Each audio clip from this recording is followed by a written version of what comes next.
Good afternoon. Hopefully your day is going well. If you can, please share the link. We get started momentarily.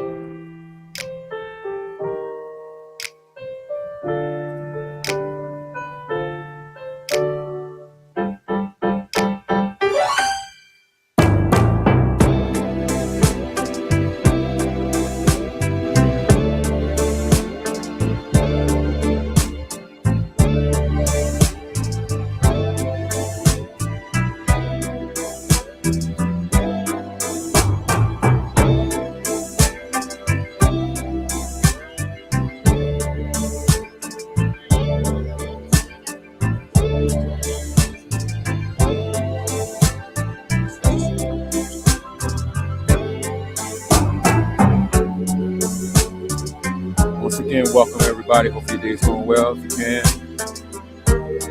please share the link. Get started momentarily.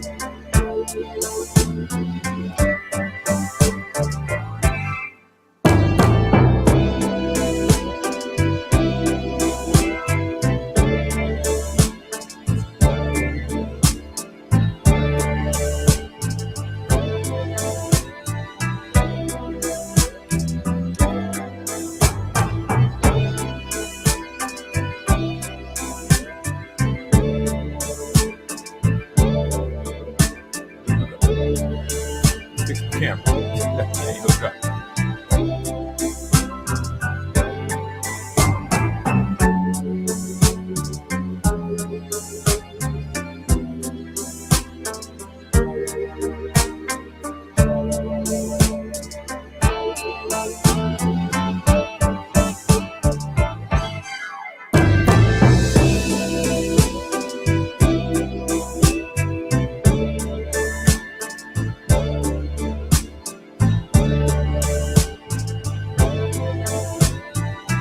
There we go.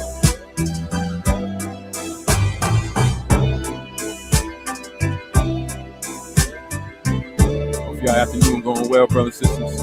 If you can, please share the link. Truly appreciate it.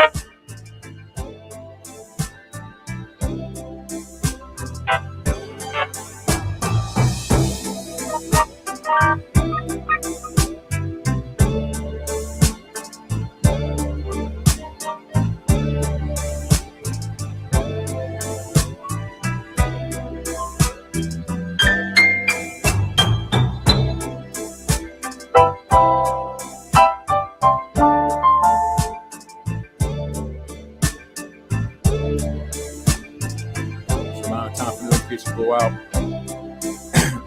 Get started about as soon as this instrumental for Soul War ends.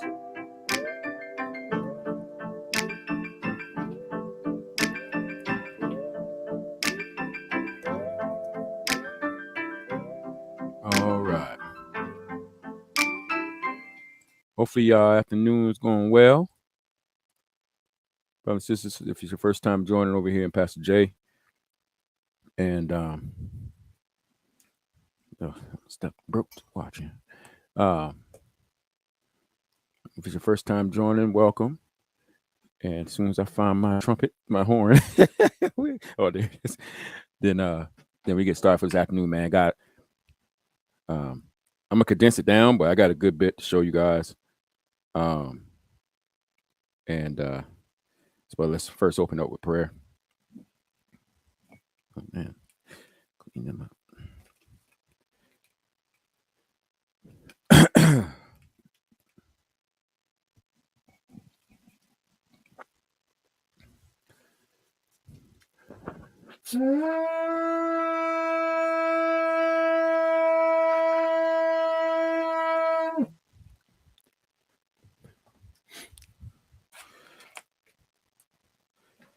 Heavenly Father, Yahweh, we thank you for your mercy, your compassion that you showed on us, upon us, allowing us to see the night, sleep through the night, wake up early this morning, make it throughout the day, even until this very moment right now.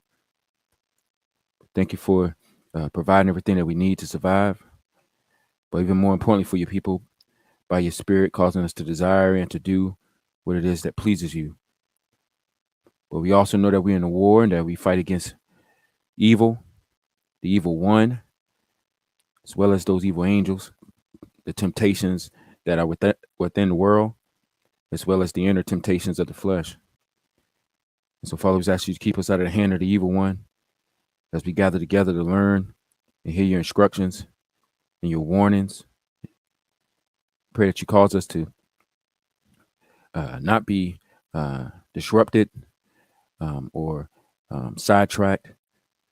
We also ask that you keep our minds on you and on Christ, imitating you in all that we do.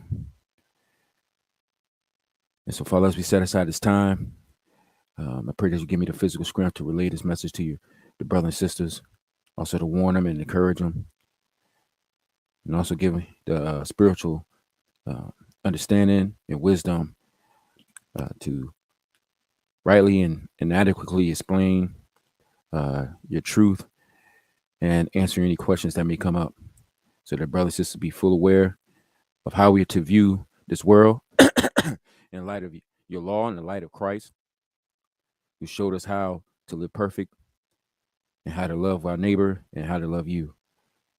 And so, Lord, we just thank you for all these things in your son, Yeshua of Nazareth's name. Amen. All right. Hopefully our day going well, brothers and sisters.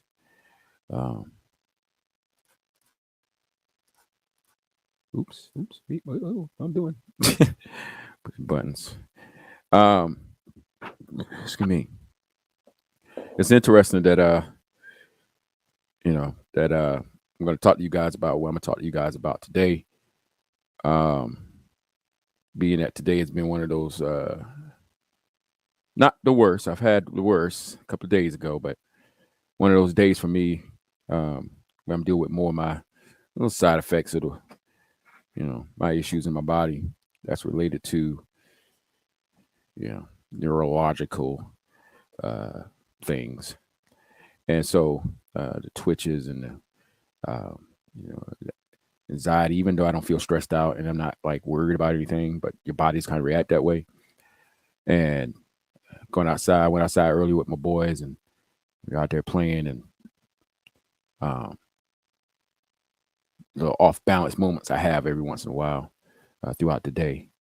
And this topic is very closely related to what I deal with, and not because somebody else caused it.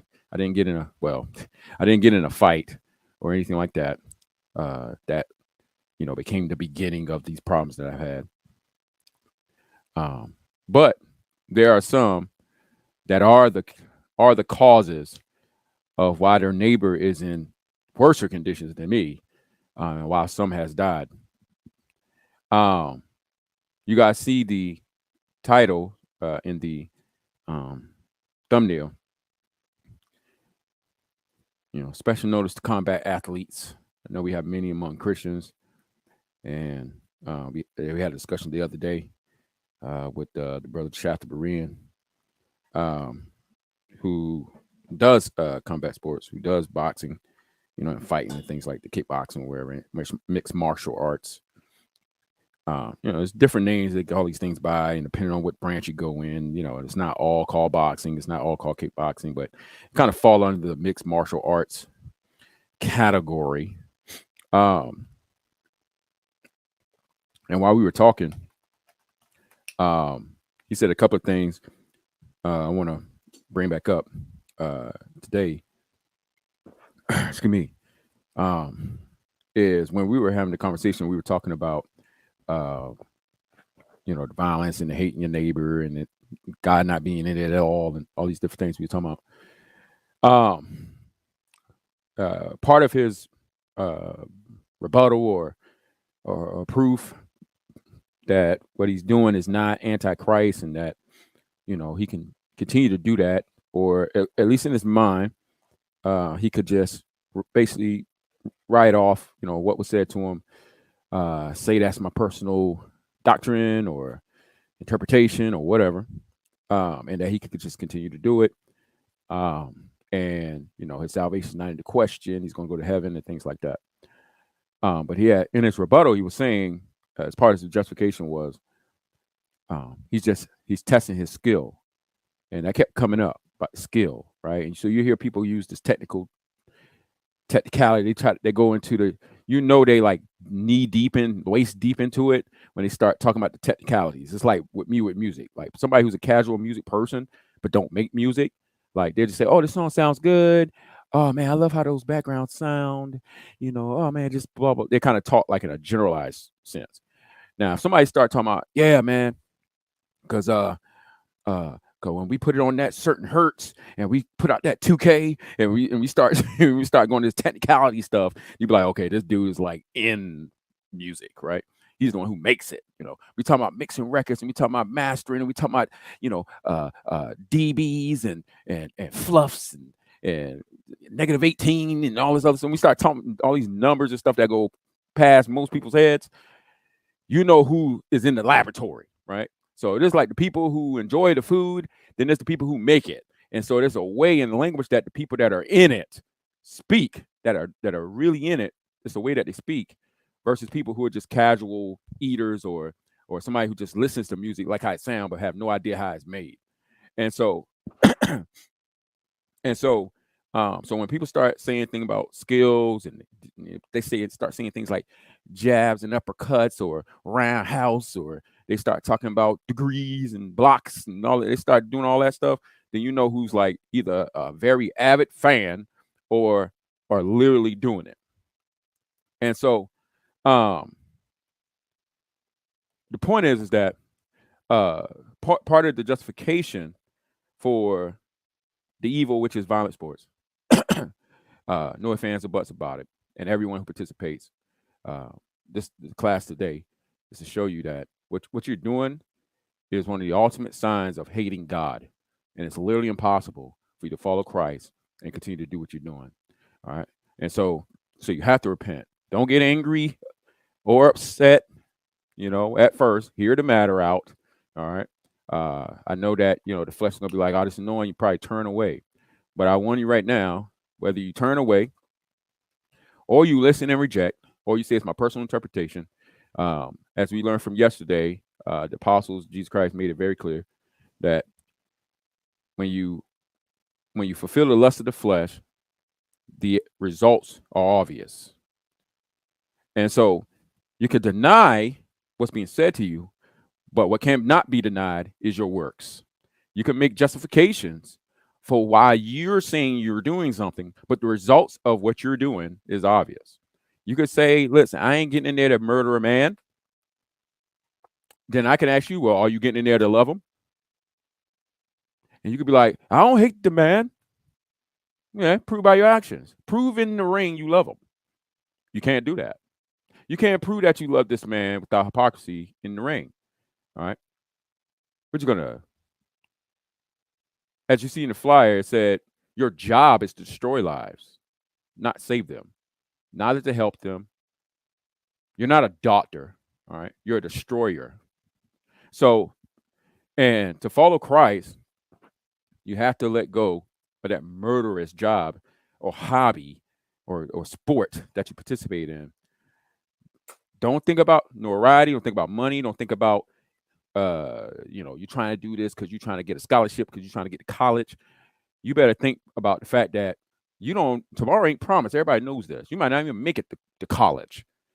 Why waste away your life chasing after something you might not see, yet die and face the God you will meet, and then be destroyed by him who you're going to meet because you disregarded his commandments, trying to seek something you didn't know whether you're going to get it, because tomorrow's not promised. So the whole duty of man is to fear God and keep his commandments, not to live life for yourself. And so for every athlete, from the most legendary ones that still do it or commend it, to the professional, to the Olympic, to the amateur, to the collegiate, to the rec, whatever the little smaller level when you're not in like the professional league thing, but you're still doing it, but it's like at a little local level thing, whatever they call that, or the backyard leagues.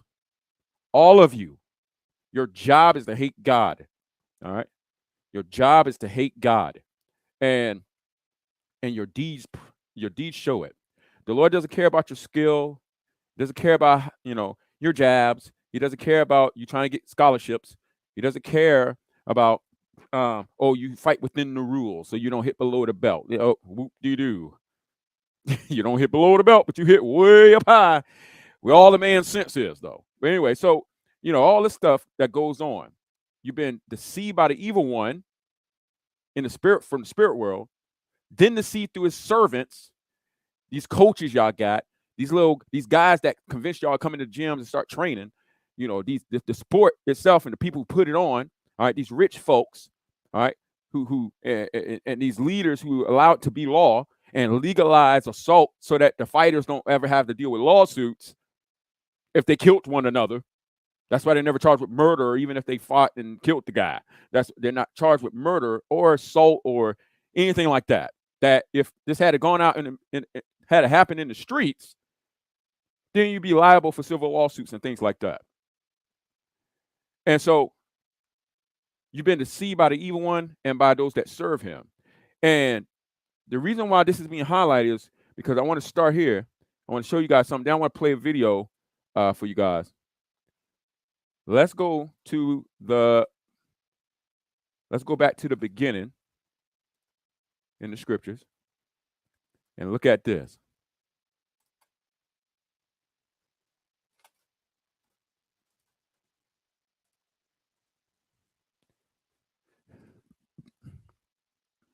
All right. Let's go to the first sin that was committed.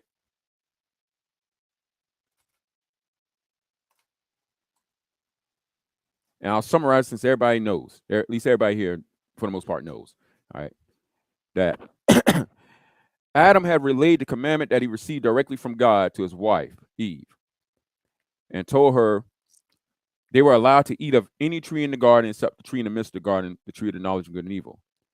Eve had that commandment. Eve understood that commandment.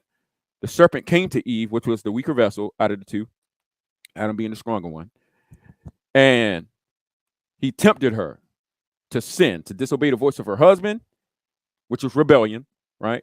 Which is also rebellion against God, who created her for the man, and she was to be his helpmeet and serve, and obey him.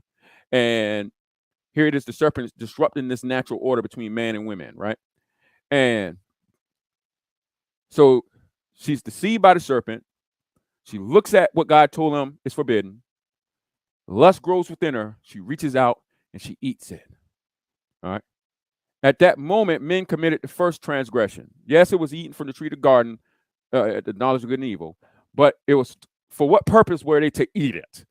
What were they trying to attain by eating it? What was the temptation of the serpent? Excuse me. The temptation wasn't just simply, hey, listen, God said don't eat it. Go ahead and eat it, man. It tastes good. That ain't what he came with. Look at what he said. God just simply told him, don't eat from the midst of that tree in the midst of the garden. Don't eat from that tree in the midst of the garden. For the day you eat of it, you should surely die. God did not tell them the reason why he said don't eat it.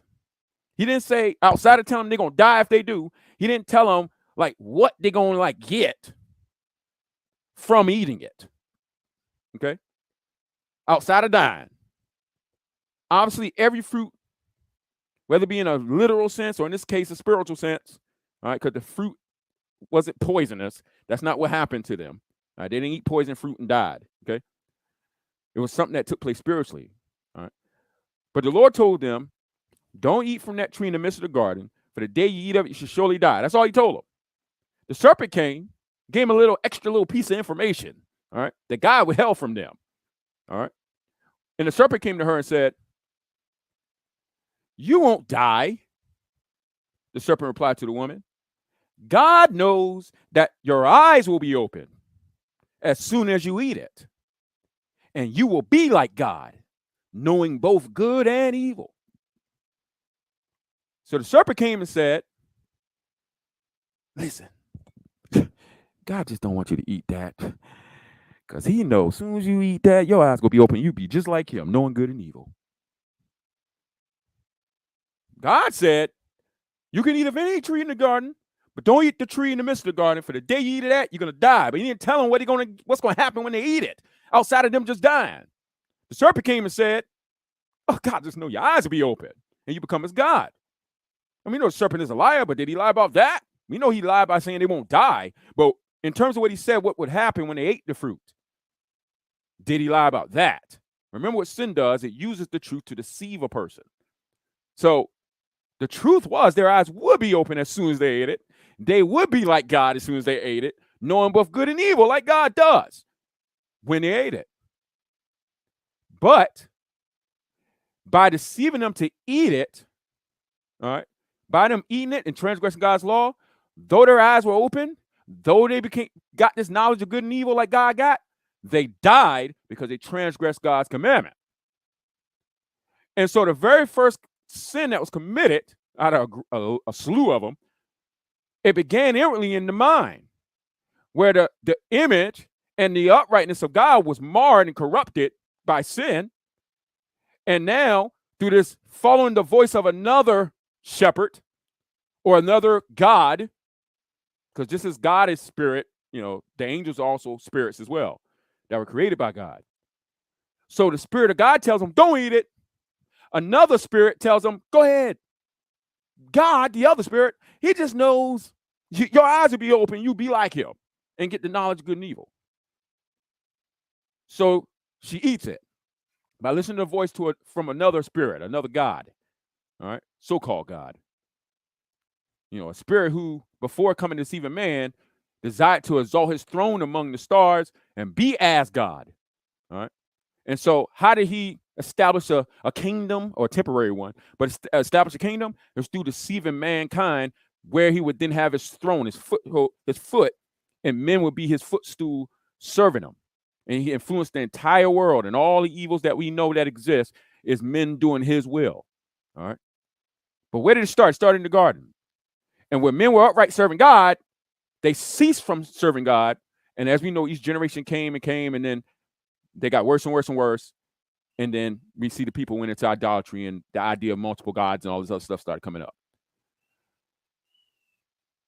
But the point is that idolatry, greed, which amounts to it, is what led to the first sin. All right. We know pride comes before destruction, and we know pride is the root of all evils. But greed, God had given them a knowledge before they ate of that tree. That's how they were upright. But then this other spirit, the evil one, came promising or tempting them into eating it with the thought that by eating it, they would get this more knowledge that they didn't have before. They weren't content with the knowledge God gave them. They weren't content with the knowledge God gave them. Let the mysteries of God be the mysteries of God. The things revealed belong to us. And then they just serve God and keep his commandments. That wasn't good enough for them. The knowledge they had that caused them to be upright at this point wasn't good enough. So the serpent came to tempt them into wanting to attain more knowledge than what God was giving to them. So greed after knowledge, seeking after knowledge, greed. Can't have enough. Learn, read books. That's all people. People do the same stuff today. Look how boastful they get with all these books they keep reading. And all these deep, big words that they keep quoting, and they can't tell you if the thing in their face is good or evil. It's the same thing. Nevertheless, he comes and he tempts them. All right. And greed leads to the first sin, which took place in the garden. It killed all of us.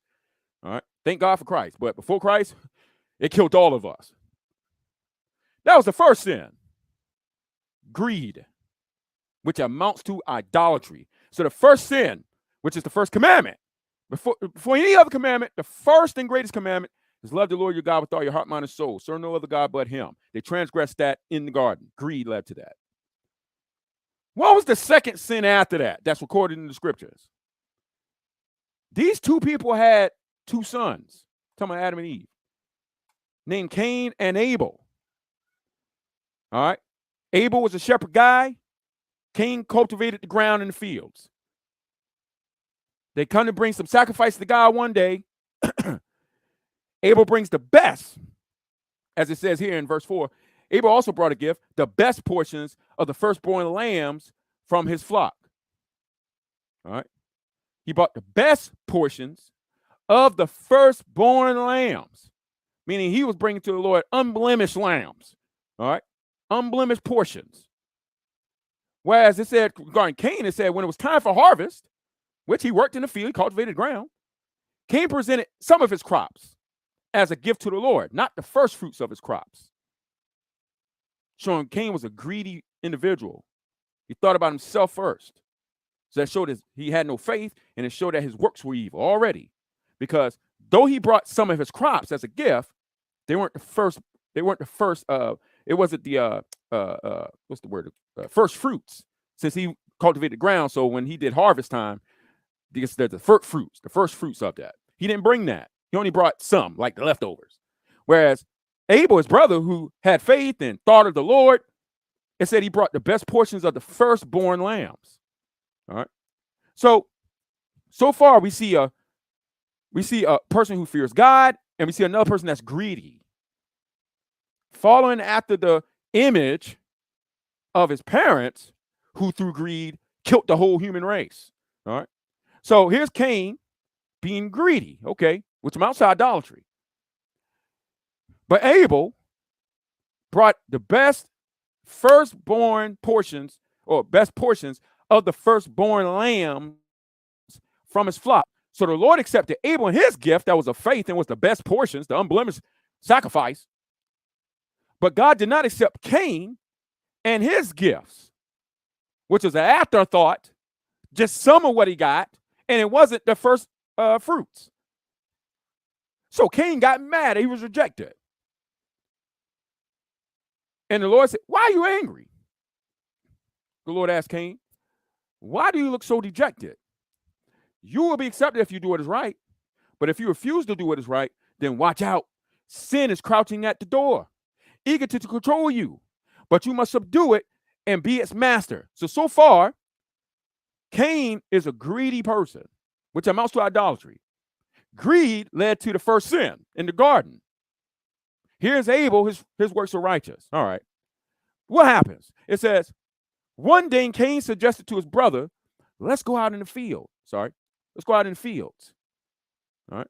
Now, why he say let's go out in the fields? I'm going to have to use this for conversational purposes, because it's going to be some people say, oh, he was like pre-planning this, or and some other people say he wasn't pre-planning this, but instead this was something in a fit of rage, as Cain was shown to have, quick to be angry, that this was something that happened in the moment, all right? Meaning what he ended up doing to his brother. But look at what he said. He said, one day Cain suggested to his brother, let's go out in the fields. The fields is where the flocks were, because his brother was a shepherd guy, and the fields is also where Cain worked, all right, as he cultivated the ground. So they worked around in the same vicinity, all right? He says, let's go out in the fields. And while they were in the field, all right, while Abel was doing his thing, while Cain was doing his thing, it said Cain attacked his brother, blindsided him. He didn't know what was coming, and killed him. What he killed him with? Well, they ain't had guns. They ain't had bombs. They probably might have not even had swords at this point. There was rocks and stones in their fists, all right? Whether he used his bare fist, it didn't say whether he used his bare fist, all right? But he could have had. Or he used, since he was a cultivator of the ground and had the whole thing, and the other stuff used to actually till the ground with, could have used that and killed his brother, all right? The point is that idolatry, greed led to the first for the first sin. And then the second sin recorded was murder, all right? Murder, hatred of your brother. But look at what the Lord says. This is another reason why I came here. So he attacked his brother Abel and killed him, right? After the Lord asked Cain, where's your brother? Where's Abel? Cain then lies and says, I don't know. Am I my brother's guardian? That phrase, am I my brother's guardian, or am I my brother's keeper? It means that, am I responsible for my brother? Am I responsible for taking care of him? I don't know where he at. Am I responsible for taking care of him? For watching over him? That's what that phrase means. Am I my brother's keeper? Am I my brother's watchman? Is it my responsibility to watch for him and take care of him and make sure he's safe? So God asked him, where's your brother? Where's Abel? Cain said, I don't know where he at, even though he knows where he at. I don't know where he at. Am I my brother's watchman?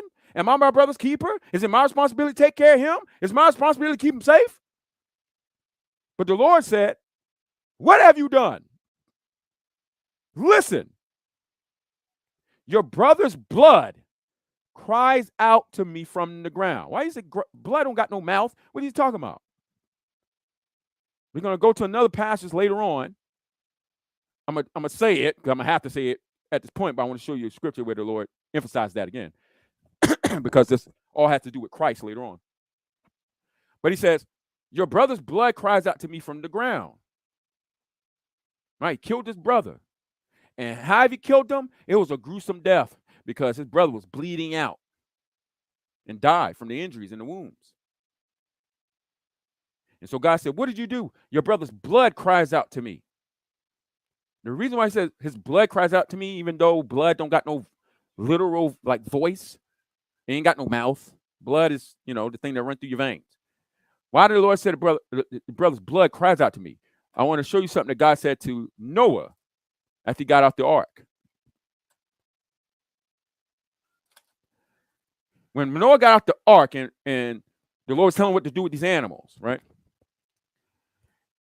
And the Lord is giving him the rule that, every moving thing is meat for them. The Lord's giving them every moving thing as meat, all right? Just as he gave them the herbs in the beginning. But he gave them a rule. And he said, verse 3, I have given them to you for food, just as I have given you grain and vegetables. But you must never eat any meat that still has the lifeblood in it. So the Lord had let Noah know, all right?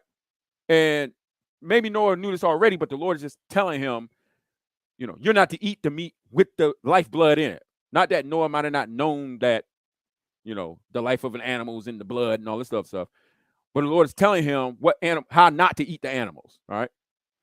But he says, but you must never eat any meat that still has the lifeblood in it. So the blood within a living thing, whether it be an animal or person, all right, this blood becomes synonymous or can be used interchangeably to describe the life of the person, all right?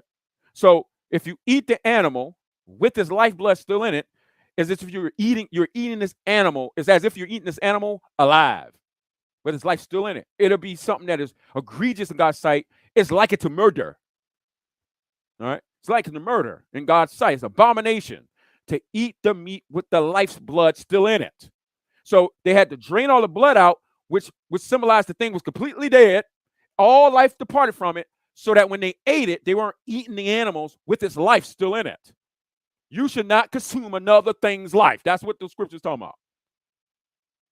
From the law about meat, the law was teaching you should not consume or destroy another's life. That's what it's saying. All right. And the Lord used these animals to teach these lessons, just like he used animals to teach about unclean and clean people. But he said, but you must never eat any meat that still has the lifeblood in it. Drain the life out of it when you kill these animals that I'm giving you for food. He didn't give us humans for food. He gave us animals for food. So the same thing for his brother, for Cain's brother, Abel, when the Lord said to him, let's go back. What have you done? Your brother's blood or life cries out to me from the ground. You spilt his blood. You took his life. Though you didn't eat his brother, but he consumed it. Consume is the action of like destroying, all right? When you say consume, like the Lord is consuming fire, and or you throw something, throw a piece of wood into the fire or whatever, and it's consumed. It doesn't require you ingest it for it to be consumed, all right? So, but the point is that he slayed his brother, killed him. And so his brother's life or blood cried out to the Lord from the ground. The same way we're not to ingest the animals that we are given for food with its life or blood still in it. This is why when Christ was on the cross, To prove that he was dead, they spiked him in the side where the water and the blood gushed out. All right. And so it proved this person was truly dead. The life had departed from him, truly. All right. And so why is this important? Now that we understand that the way the Lord who made our bodies, all right, and this is where people got to get out of their carnal mindset and think the way the Lord is thinking. Excuse me. When you see blood, like in general, when you see blood, God sees life. Life. When you see blood, God sees life. All right. So when you murder your children, you slay them in the abortion clinics, and they're yanking the body parts apart and all these other things, and the blood is gushing out. Life. And you're the one who consumed it. You're the one who took it. You're the one who took it into your hands and killed another living being.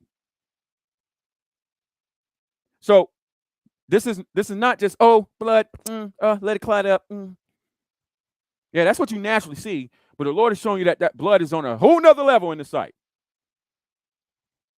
Remember, God made the bodies. So what does God think of the parts he gave us? What he thinks about the eyes, how he wants to use them. What do you think about the ears, how he wants to use them? What do you think about the brain? Why did he put the fluid there? Like, what does God think? What is the purpose? Like, what is so important about the brain that God decided to put fluid all around the thing to keep it in place to where it's always balanced, no matter if you like this or like this, it kind of always finds its way, and you like your equilibrium and things like that is working right, so you can walk and move side to side and not be dizzy all the time, and not get knocked out and lose consciousness. What does the Lord think about the brain he gave man? And are we our brother's keepers? All this is very important. Are we responsible for watching for our brothers and our sisters, keeping them safe, not harming them, not consuming their lives, and their blood cries out to God because of us? Are we responsible for that? So in God's sight, and men even knows this themselves, for they know if somebody got shot by another person and they see all this blood gushing out of them, what's the first thing they tell you in a situation like that? They say, get the tourniquet. Why do you get a tourniquet? You get a tourniquet because you put it on and you tighten that thing all up, all right? And even though it hurts, you tighten that thing all up so you can do what? Stop the bleeding. Why? Because if they keep bleeding out, they're going to die. Their life is going to depart from them. Man knows this by nature. So you know, if they keep bleeding, you can't stop this bleeding. This person is going to eventually die. This is why when people are losing too much blood or the blood is like polluted and stuff, they do those transfusion stuff. When a person sit down, they hook the little bag thing to them with the needle stuff, and they circulate blood through their system. Because blood simulates life. Or not simulates. Blood symbolizes life. So we know by nature, when blood leaves a man's body, his life is departing. That's what it means. Literally. We might take it not that serious because, hey, if you get a small scratch and you bleed and the blood ain't coming out that fast and it eventually clots up after, some time, whatever. You don't think much of it. All right, clotted up, skin came back, good. But in that time where it was bleeding, life is departing from the person. And if it don't clot up and they just keep on bleeding, we know what's going to happen if they can't stop the bleeding. So don't take the smallest things for granted, because if it don't stop, you're going to die. All right? So I'm saying this for this purpose, that you realize and understand blood symbolizes life. Every human knows it. That's why they got tourniquets and other ways to try to stop the bleeding, lest you bleed out and die and your life depart from you because you lost too much blood. So understanding what God thinks about blood and knowing that men by nature understands this, so they ain't got no excuse. When two men are fighting in the streets because they hate one another, talking trash, insulting one another, and all of a sudden they get in a fight. And they boom, or they hitting each other with sticks, or they shoot one another. And then they open up each other's bodies, and now blood is running down your face, out your leg, out your back, from your heart, wherever it's coming from. You're literally watching life depart from their neighbor. And who's the one consuming them or destroying them? It's the person that was beating them up so bad. It's the person who shot him. And if this person's blood don't stop, he dies. Who killed them? The one who opened him up. The one who shot him. The one who beat him up so bad. The one that beat him with the stick. The one who beat him with the barbed wires. The one who, clawed at him with the knife. Stabbed him up. Stabbed his neighbor. Messed up his organs. Or he just bled out. And life departed. Now you take those people off the streets. Put them in a ring. Call it sports. And now they got gloves on. Gloves don't keep them from opening each other up. We clearly know this. Doesn't keep them from swelling each other's bodies up. You know what happens when matter of fact, let me just pull this up. Sometimes things happen and we don't think about it because it just happens and then eventually goes away. But what is happening let's see here. What is happening when your face swells from a punch? Let's see what happens when your face is, swelling from a punch. Let's see here. What's this here? Redness and heat are caused by increased blood flow.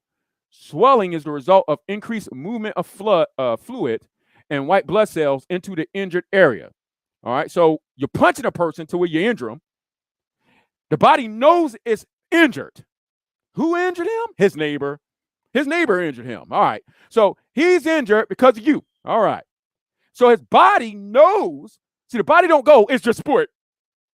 Oh, that lump right there, it's just sport. The body don't think that way. God didn't design the body to think like that. The body only reacts based off reality, not what men title things. So the body's not going, brains jumping around, I'm dizzy. And the whole system going, no, it's just sport. Don't worry, it's just sport. And then the body's like regulate itself, and you don't feel the natural effects that you would feel had it been not a sport, okay? You feel the same way. Sport, out of sport. You punch somebody in their face, and their face swell up, it's because the body ain't think about sport. This body is operating. There's an alarm going off. Ring. All your white cells and all that kind of stuff is rushing to the area like an ambulance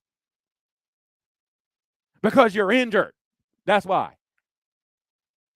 What does it mean to be injured? Let's just put this. Maybe we just need to I want to get like a conversation with some doctor or something, Injured, harmed, damaged, impaired. All right. So you're beating a man up for sport or for fun or whatever because you don't hate him, but you're going to harm him. You love this guy so much, you're going to harm him. You love this guy so much, you're going to damage him. You love this guy so much, you're going to make him impaired to where he can't control certain members of his body. But you don't hate him. You're not a murderer. You love him. It's just sport. You just want to test your skills. All right. You love this guy so much, you want to damage him.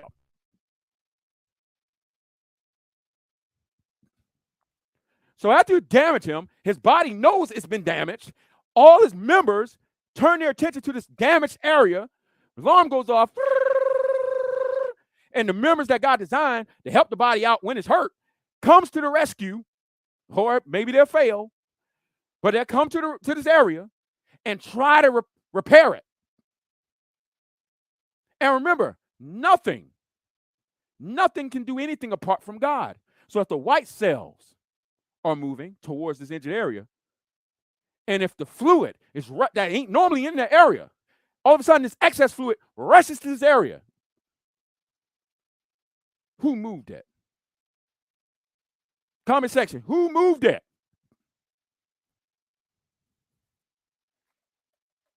Christ said, you can't do nothing apart from me. God formed the body and put all the members where he wanted it. That fluid inside your body, God put it there. So the fact that fluid is all of a sudden, it just got a mind of its own. It just Fluid got a brain? Fluid ain't got no brain. White blood cells got a brain? How fluid? They ain't got no brain. How can it detect that there's an area that's messed up and it rushes like an ambulance to that area? Who commanded it to go?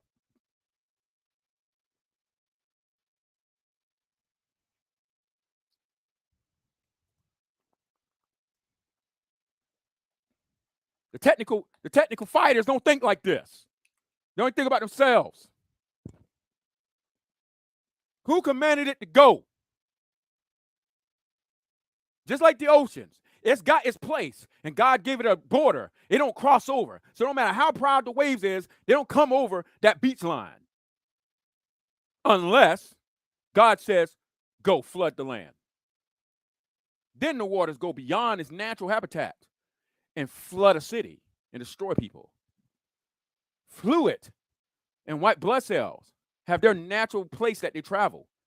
But if you are injured and damaged, God will command those places, those things, to go where you're damaged at to heal your body. That's how we say God is a healer. God is a healer. He ain't a healer unless he's doing it, right? So God is a healer. So that means when you damage your neighbor's body and his face starts to swell, you can't see God, but this is what's happening. While your little carnal doctor over there in the corner looking like, oh, no, he good. Let him keep fighting. Till his face swole up. Till his lips swole up. Blood rushing down his face. All his face starts swell up and everybody start laughing. Oh, look at him. He can toe up. What's actually happening is when you see all that swelling up, everybody laughing, that's your God. That's your creator trying to heal you in real time. Trying to heal you. And then these idiots, while God is trying to heal a man, comes and fights against God by continuing hitting them and damaging them. Can't be no Christian in the ring. You're a devil in the ring. You must repent.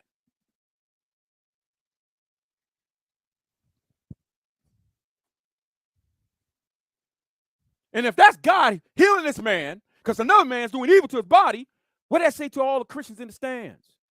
That's jumping up and down, going, ooh, ah, get him, get him. What does that say about y'all? So God designed the body and then commands the body to heal itself by commanding the fluid and commanding the cells to go to a certain place. And they rush there like an ambulance. Who sent them? And they all congregate to this one area, and they're working hard trying to heal you. So then it heats up, increased blood flow, swelling. That means if it's increased blood flow, that means your heart starts beating more. For it pushes the blood through the body. So all the members, this is what Christ said. He said, or the apostle said, what Christ said through the apostles. When one member suffers, all the members suffer with it. And when one member rejoices, all the members rejoice with it. So if one part of your body is damaged, and then the white blood cells, and then the fluid, and then increased heat, your body heats up, and increased blood flow, that meant when you got damage on your cheek and your face started to swell, it's because your heart started pumping harder. So the blood can hurt and rush and get to the area, and then the white blood cells go up to that area, and the fluid that ain't normally congregated in that area like that rushes to that area, and then your whole body takes over trying to heal it, trying to heal it up. They don't think, oh, it's just sport. You know why? Because if the blood don't clot and you keep bleeding, whether it was sport or no sport, you're going to die. You're going to die. So now we know that God says the blood symbolizes life. So a man who takes his brother's life and spills out his blood, he's a murderer. He's a murderer. And if you didn't think of your neighbor enough in love, if you didn't love your neighbor as you should have, that you didn't mind damaging him, which then alerts the medical professional, meaning God, to send the ambulance, which is the members of your body, to rush to the injured area to try to revive it. Because if they don't close off that wound and cause that blood to stop, that person gonna die. And you didn't think enough when you saw the first drop of blood. When you started seeing his life trickle from him, you didn't think enough to stop. So you kept on going, just like Cain. When he first struck his brother and the first wound was open, he didn't stop. He was in a fit of rage. He was operating in human anger, which never produced the righteousness of God. He didn't stop when he first saw the first signs of life leaving from his brother. But his brother kept breathing. So he's still alive. He's still alive. So he kept hitting him. Whoosh. More blood come out. More life depart from his brother. He didn't stop. No, he's still alive. He's still alive. He kept beating him until eventually the blood drained out of his brother and his brother died. Then he had the nerve to say to God, I don't know where he at. Am I responsible to keep my brother safe? Am I his keeper? The answer is yes, you are your brother's keeper. You are responsible to watch out for your neighbor. Greed, which is idolatry, led to the first sin. And then the very next sin that followed near afterwards was murder. So you take murder, the draining of your brother's life from him, which is symbolized by the blood that come out of his body, and you put them in a ring where they both of them guilty. They're both guilty, but God's going to judge each person individually based on what they did to each other. God ain't going, it's just sport. You guys are innocent. The death was caused. It was innocent. It's just sport. God don't think that way, no different than the body he made don't think that way. Wouldn't it be nice if the body knew it was just a sport? And so, therefore, the body always healed up and nobody ever died. Nobody was ever injured. You could just punch away and nobody's face swells because you ain't really hurting them. Because it's just a sport. It's amazing the body that God made don't think like y'all. But yet there's many among us that's trying to make us think like the rest of the world. We should not. So he murdered his brother, and the blood symbolizes life. So when you put men in the ring and they start beating each other, and you start seeing wounds open up, and you see blood dripping out down their eyelash, and all this kind of stuff, and they're like, "Oh, he's opened up. He looks injured." When the guy talking on the TV, he looks injured, and you see his face swell up. Oh, he's swelling up pretty bad, and they're talking like that. People ain't thinking about it in the moment, but what's actually happening is that God commanded the members of that man's body to rush to help him, to save his life. And the person on the other side of the corner coming towards him and still hurling away at him because he don't love his neighbor as himself. He only think about the stupid win he want. He only care about sharing his dumb skills with these unbelievers and these fake believers. And then, and winning some money, winning some scholarship or something. He ain't thinking about his neighbor. He only think about himself. Selfish ambition, the work of the flesh, which is obvious. So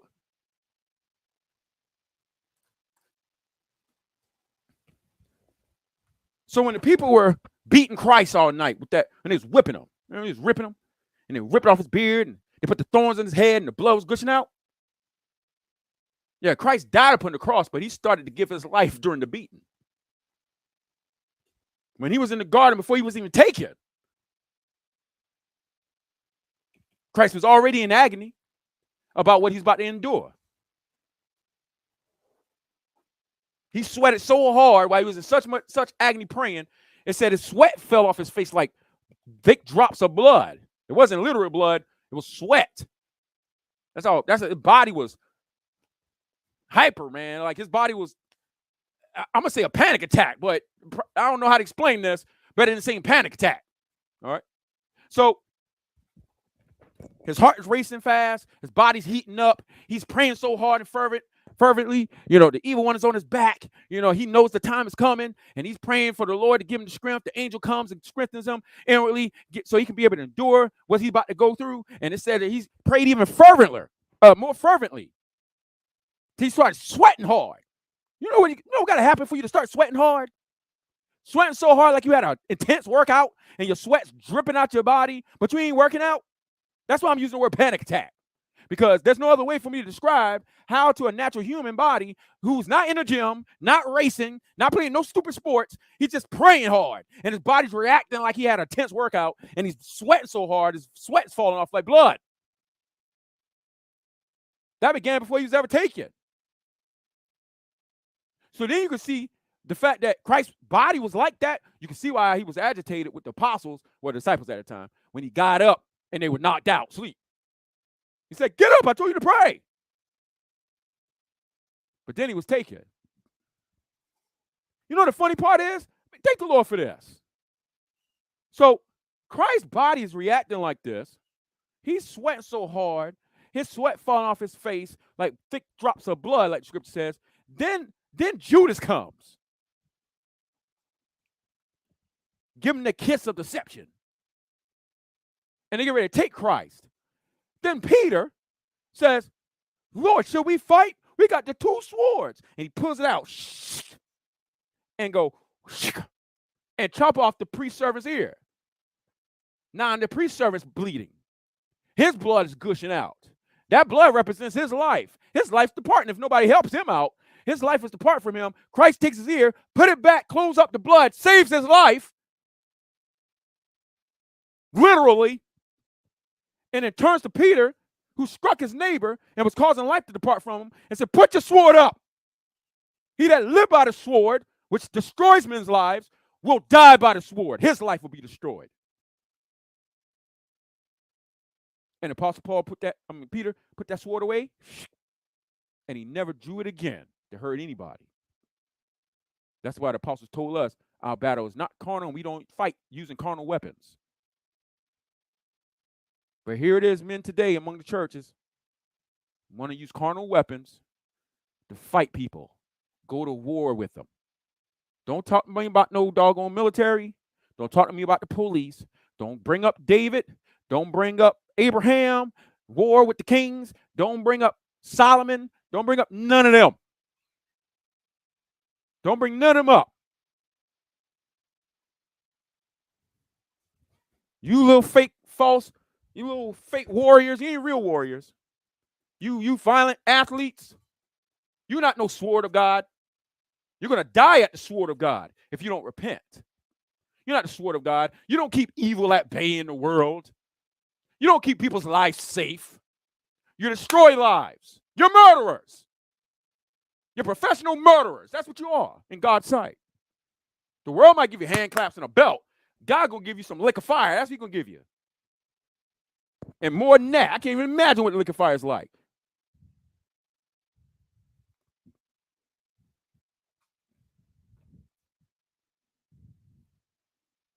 You ain't no warriors. You ain't no hero. You ain't no hero. What lives you save? Is there an injured boxer that wasn't at the result of your hands and you saved his life in the ring? No. All you do is destroy lives. Doctors save lives. Not violent athletes. They don't save lives. They destroy it.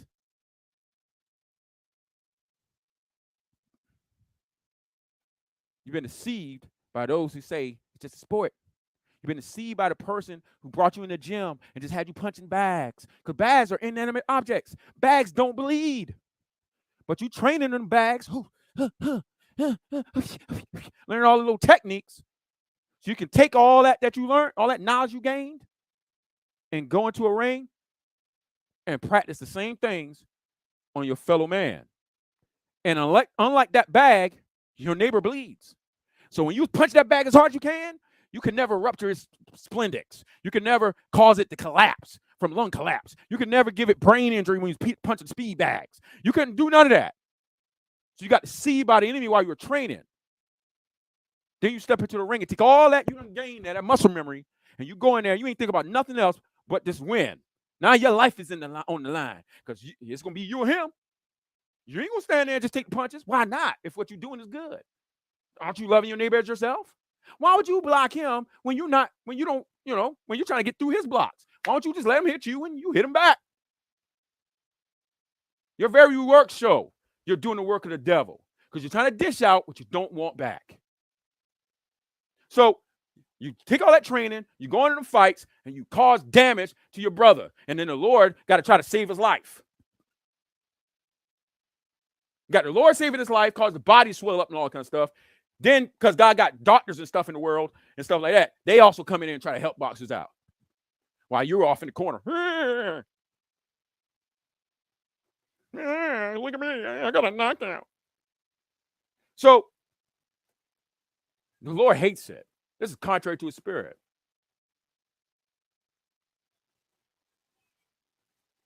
And you commit the greatest two sins when you're in the matches. Greed, which is idolatry, not loving the Lord with all your heart, mind, and soul, and hatred towards your fellow man, not loving your neighbors yourself. You can't even serve Christ and be a professional fighter because you must transgress you must transgress both greatest commandments to do it. You must do it. That's the trade-off you get. Do you want to serve the Lord or serve the devil? Serve yourself. But there's no middle ground. There's no way to do both. There's no way to not love the Lord your God with all your heart, mind, and soul by being greedy and not love your neighbor as yourself and serve Christ. There's no way. And there's no way you can support it either. So you must denounce it. You must call it evil. And every murdering, idolatrous Christian that comes among us that promotes this stuff and act like it's okay, they need to be avoided. They don't know Christ. They read the Bible. Any person with a brain and God gives them carnal knowledge can read the Bible and can quote back to you some words. But just like with the devils, meaning the fallen angels, there's something that they can't do. Even though the devils share the same type knowledge as we do. They know Jesus Christ is the Christ. They got no problem saying that. They know that he's going to judge the world. They got no problem admitting that. They know that that Christ is supreme ruler over the spirits. That's why they obey him when he tell them to go somewhere. That's why they plead with him. That's why I say, are you going to destroy us before the time? They know he rose from the dead. They saw it. Just like the Egyptians saw the works of God. They're coming to church right along with you. That's how we got wolves in sheep clothing.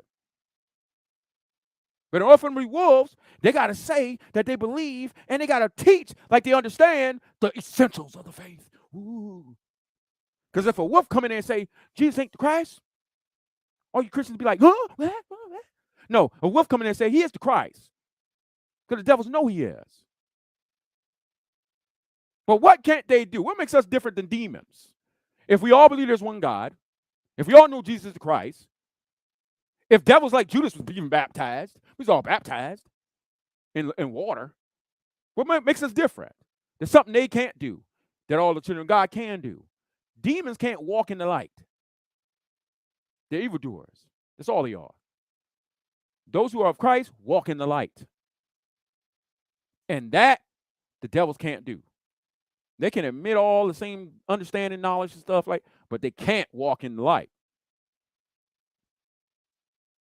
So what if somebody can quote us back the gospel or say they agree with the essentials or something, and you be like, what's the essentials? And they start talking off what the essentials are, and you be like, hey, that Bible right there. Okay. Yeah, but they can't walk in the light, though. They can't walk in the light because they're greedy and hate their neighbors.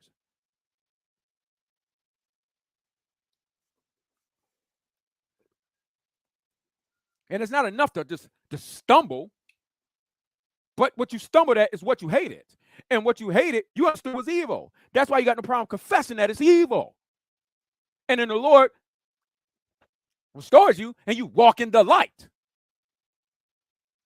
But when you don't see evil as evil and you call it good and you excuse it and you make reasons for why it's all right and you don't even focus on the deeds or the works. Instead, it's just, my talents and my skills and, there's doctors on board and, and these are grown people that have, none of that matters. That only matters to you. None of that matters to God. You don't care if it was two adults that agreed to do evil.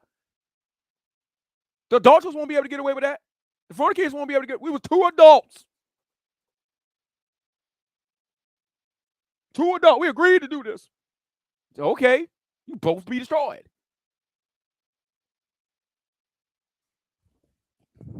We're kids. We're just kids. We're just 13 years old. We both agreed to rob the store. It don't matter how old you was. It don't matter if y'all both agreed. Doesn't matter. Your deeds were evil. So we see what the first sin was. We saw what the second sin was and how closely related they are. It's impossible to be greedy and hate your neighbor and then say you follow Christ. You don't walk in the light. You must repent. And then we also see that blood symbolizes life. No ifs, ands, or buts. And everybody by nature knows it. Whether they believe or don't believe, they got no excuse. God has made it obvious to them. So blood represents life, and then you're the one inflicting harm on your neighbor. Even in the law of God. Let's look at something right quick. I ain't even going to look at the first one because we already know. If you have malicious intent and you murdered your neighbor, you know you died according to the law, right? What if it was an accident, though? What if y'all were just out in the field or somewhere hunting, you just accidentally, you threw an axe, chopped down a tree, and the axe head came off and sliced your neighbor's head off. You didn't mean to do it. It was a freak accident. But what did the Lord see? Hold on.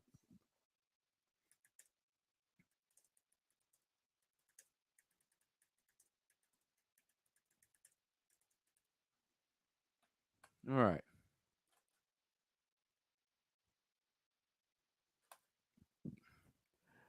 Exodus chapter 21. Excuse me.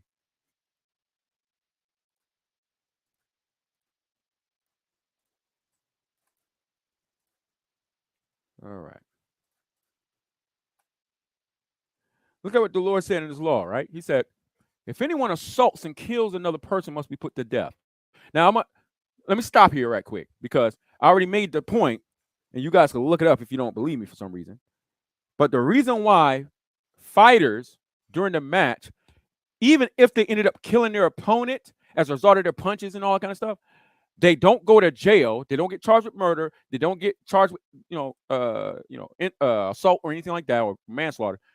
They don't get no lawsuits against them because according to the rules given by men, when two adults agree to be part of violent sports, they know the consequences and they consent to the possibility of these things happening. So each fighter that gets in, they know there's a chance they'll kill one another, but they consent to do it anyway. It's kind of like when you go to those little skydiving places and they make you sign the waiver. You know there's a possibility you put in your whole life and everything, in the hands of a whatever it's made out of, parachute. And you understand it might not open. You go to that what's the thing called? A bungee jump place, and they make you sign a waiver. There's a chance, man. You're gonna jump off of here with this cord, and that cord snap, bro, and you're gonna tumble it all the way down. And we ain't gonna be held liable. So we just letting you know, bro. You need to consider right now whether you want to live or not live. Whether you want to roll the dice and gamble with your life. Just so you can experience a moment of thrill of jumping in midair and, tempting the Lord, basically. So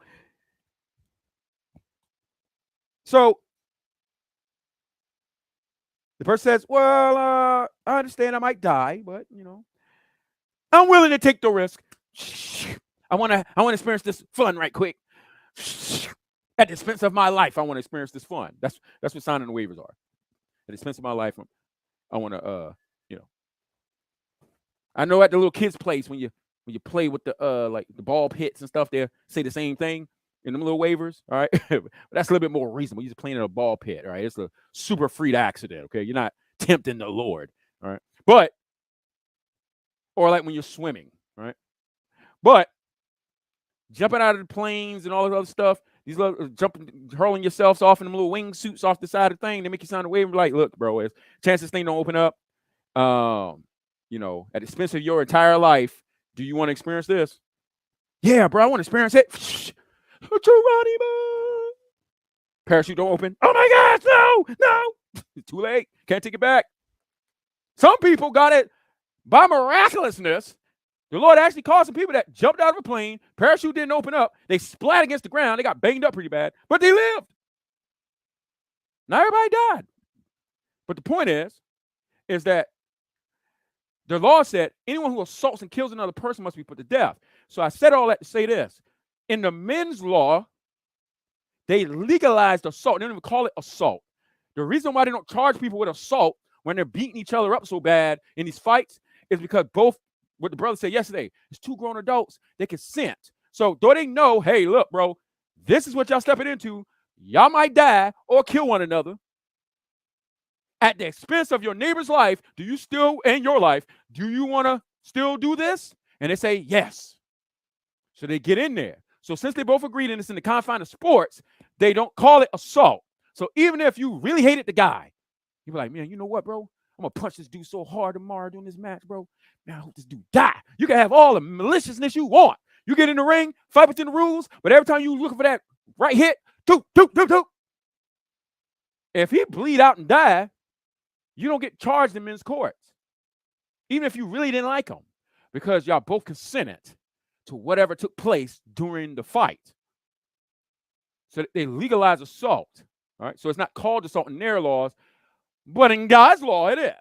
He says anyone who assaults and kills another person must be put to death. This is why in Israel's history is no boxing, by the way. There's no boxing. The only time that creeps in is after the Greeks takes them over. After the Greeks takes them over and the Romans and all that other stuff, and then you got little Jewish boxers now. But before that, before the Greeks came in with all that garbage, the Egyptians were doing it. The Sumerians were doing it. All the African tribes was doing it. We're gonna look at it. It was all connected to their idolatry, pagan, false god worships. We're gonna look at that.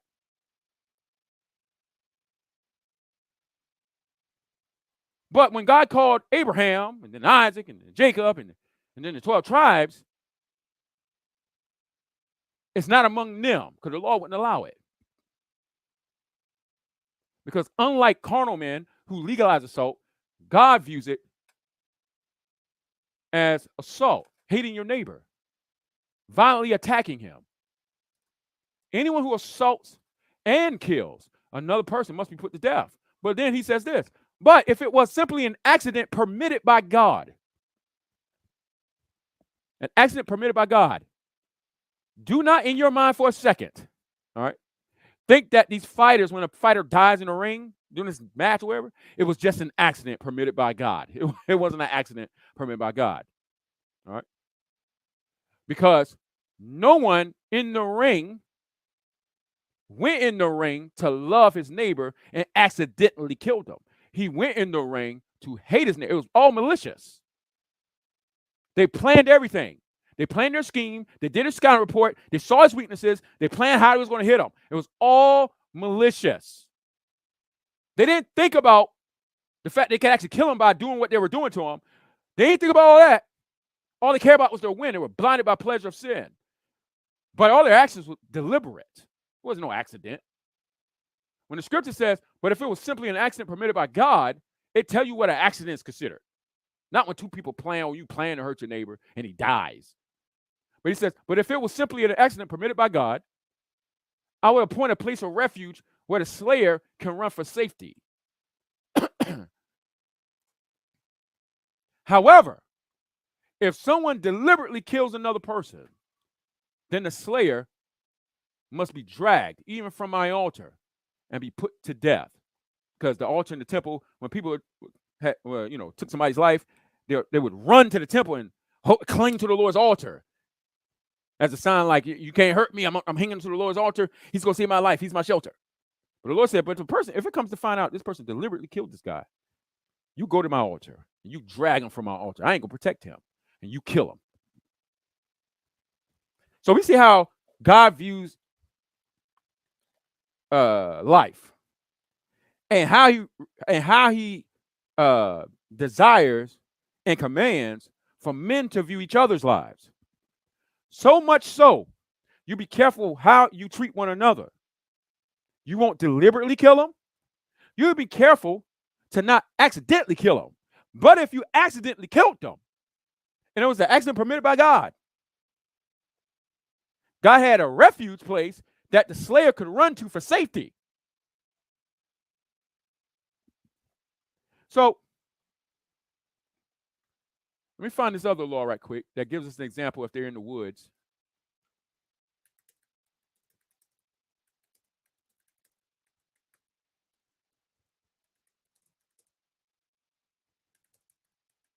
I just can't remember where it's at. There we go. All right, Deuteronomy 19.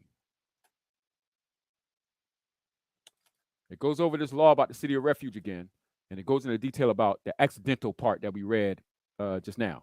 All right. So it says, if someone kills another person unintentionally, without previous hostility. All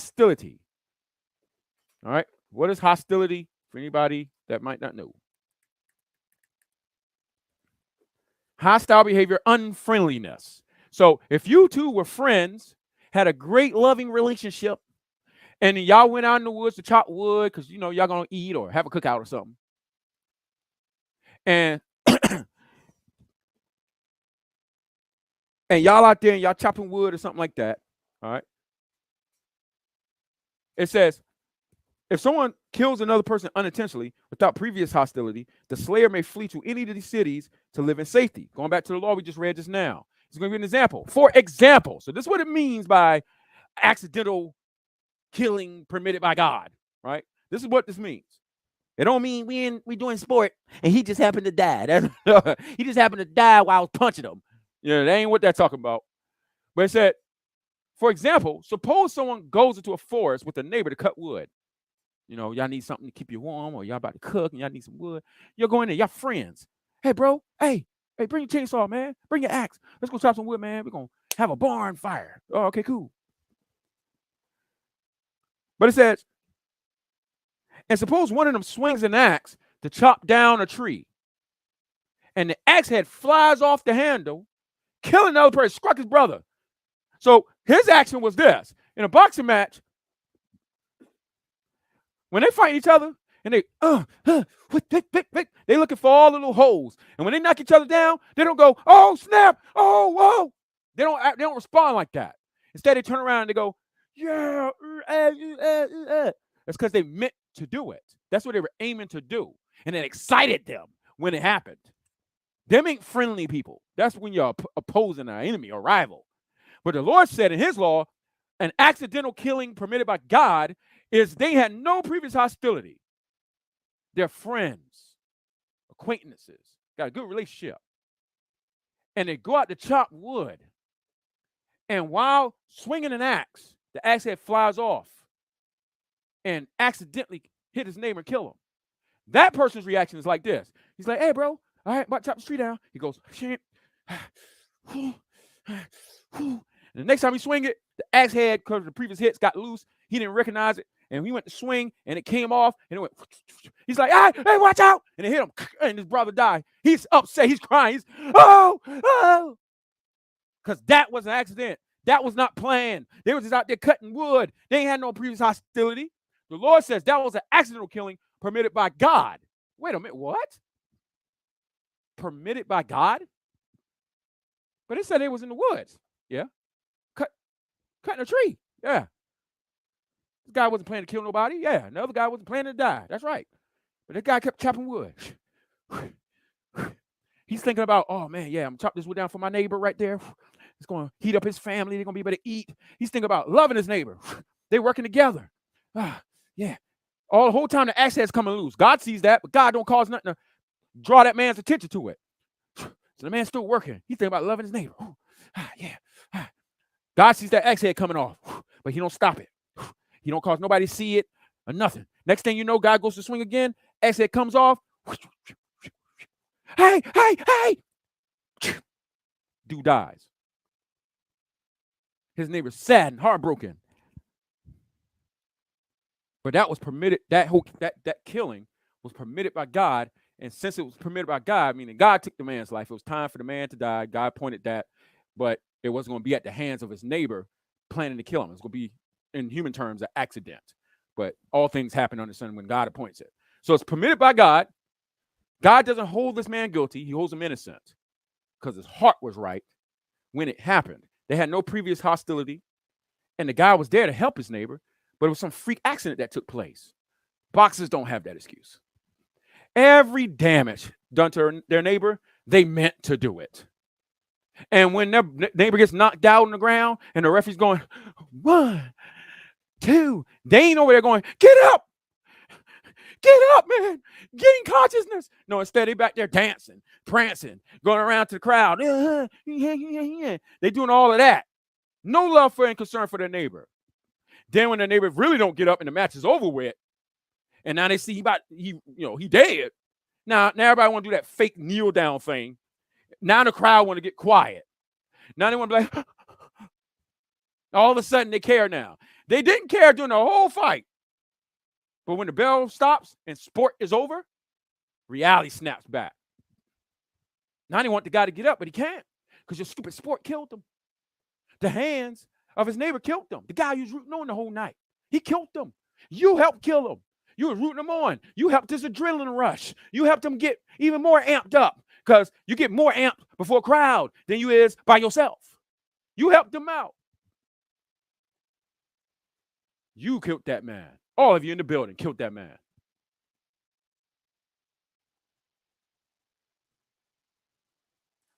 And the man, in God's sight, he ain't like he able. The man that got killed in the match, he ain't able. His works wasn't righteous. He was a wicked doer. So the neighbor who killed him sinned, and then God killed him because he was an evildoer. God killed him right in the sins. This is what the reality that's going on beyond the blindness that people have when they're like, it's just sport. It's just a game. I'm just showing my skills. They don't know what they're talking about. These are deceived people talking. They don't know what's really going on. They don't know that blood that's gushed out the brother's face is life literally departing from them. They don't think that way. They don't value each other's lives and blood that way. Yet when your children bleed, you're quick to try to patch it up so you can keep them that life. And if the blood don't stop, you take them to the emergency room because you want them to live. You value their blood. Fighters don't value each other. Where does garbage come from? Where it didn't come from God. Where did it come from? And why are Christians making all these million excuses to continue with it? Let's look at this right quick. A little 11-minute video. And this is part 1, but I want to show you guys. Fair use.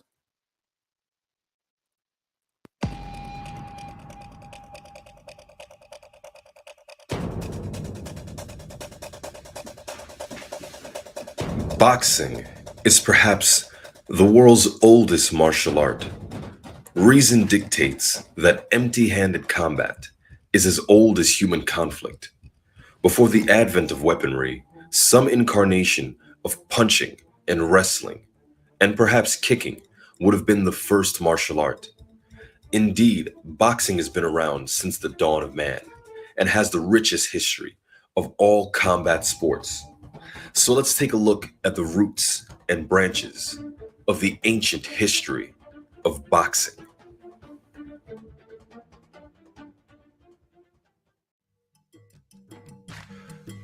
Africa is home to a variety of martial arts, including various styles of boxing. We may not know all of them, but what we do know is that each tribe had their own signature style, and martial arts style was a way of identifying what tribe you came from. Even Europeans used this method and categorized people based on this.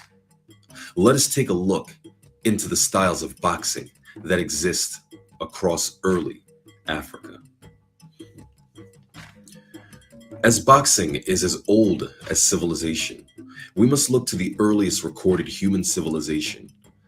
The Fertile Crescent is where early human civilization developed, and Mesopotamia is credited with being the cradle of civilization. For it is indeed in Mesopotamia we find the first great civilization. This, of course, is the Sag Giga, but you probably know them as the Sumerians. If Mesopotamia is the cradle of civilization, then Africa is the womb of civilization. The Sag Giga or Sumerians are actually descendants of Ethiopians who migrated to Asia Minor This is evident from the definition of both Sag Giga and Ethiopia, which means black-headed people.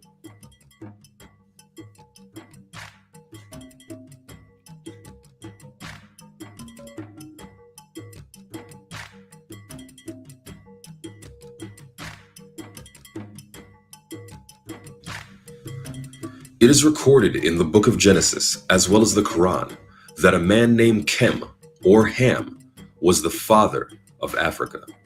This is why African languages are referred to as Hamitic languages, and its people as Kemetic. Kem, or Ham, had 4 sons: Cush, Phut, Mitzrayim, and Canaan. Ethiopia was first settled by Cush, who then migrated to Asia Minor and founded Sumer in the plains of Shinar. This is, of course, ancient Cush, not to be confused with another Cushitic civilization who did start an empire and called it Cush in around 100 AD or so. Linguistics, genetic science, as well as oral and written history attest to the fact that early Mesopotamians, West Africans, even southern Indian Dravidians have their foundations in the early people groups that migrated out of Ethiopia. Now, Ethiopia was called Ethiopia by the Greeks, and essentially they referred to all of Africa as Ethiopia. And again, this was to describe the kind of people that they saw there.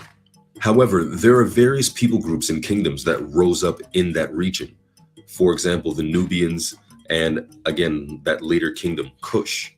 So I will use Kush, Ethiopia, and Nubia interchangeably to refer to early East African people. It is reasonable to believe that this region is the root of martial arts, especially boxing, wrestling, stick fighting, and archery. And they predate the Sumerians, yet when we look for historical artifacts, we don't have much from its earlier period to work with. However, it is recorded that Nubians were famous for their boxing and wrestling, as well as archery. But in regards to boxing, they did indeed compete regularly.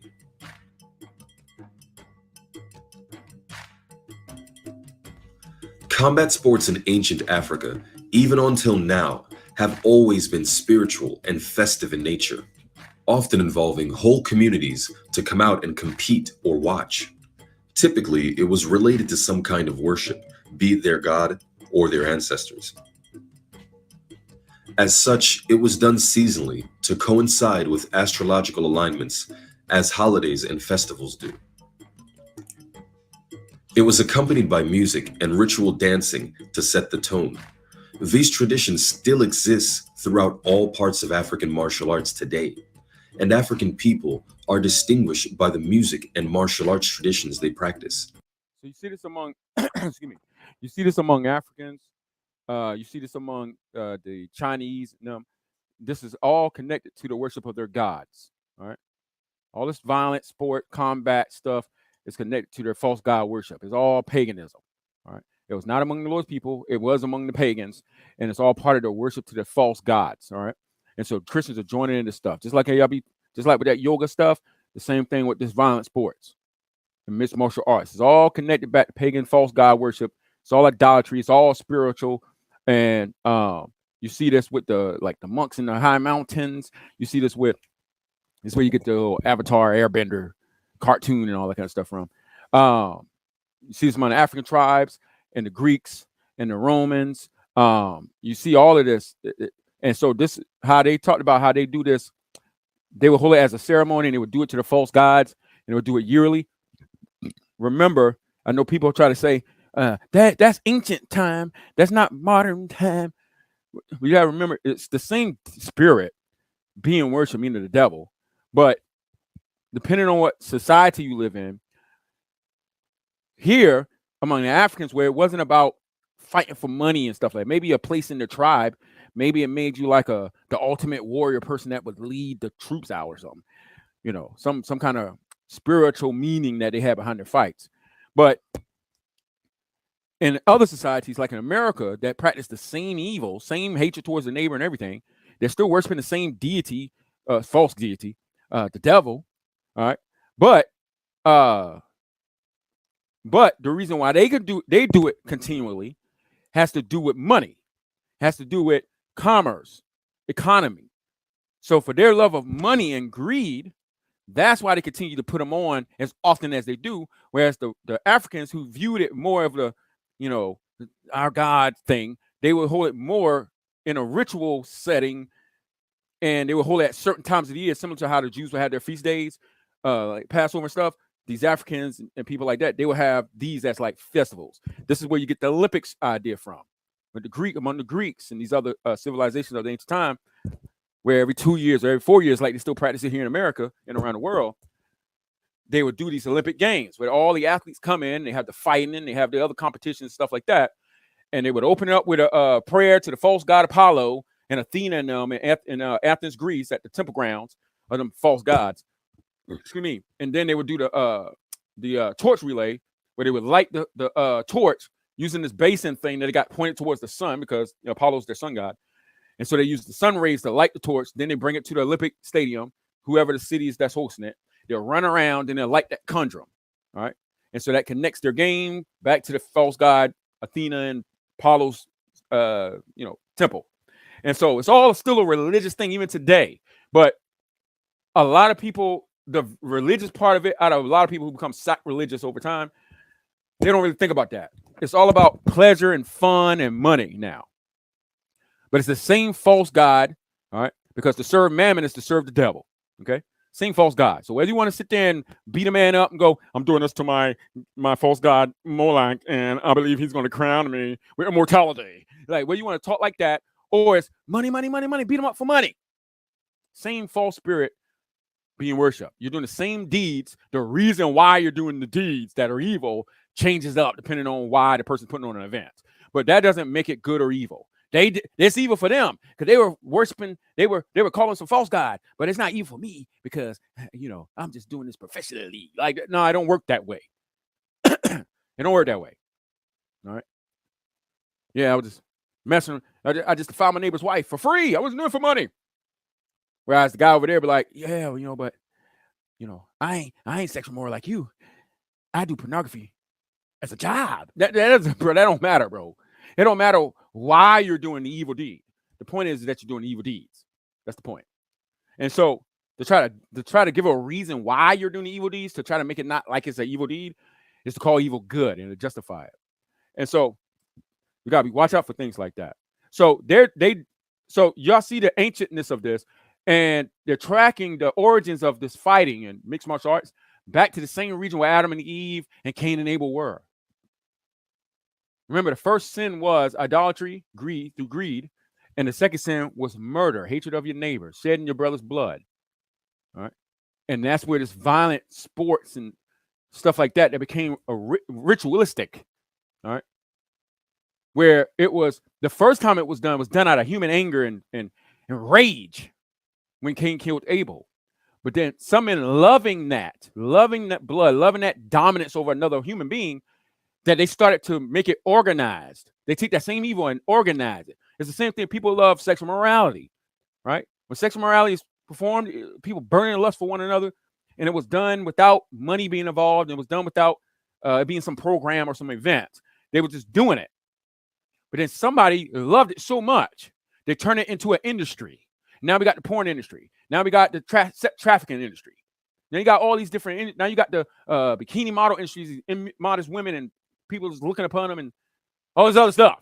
You got strip clubs now. Somebody takes the sexual morality, organizes it to make profit from it. All right, at the destruction of those who are participating.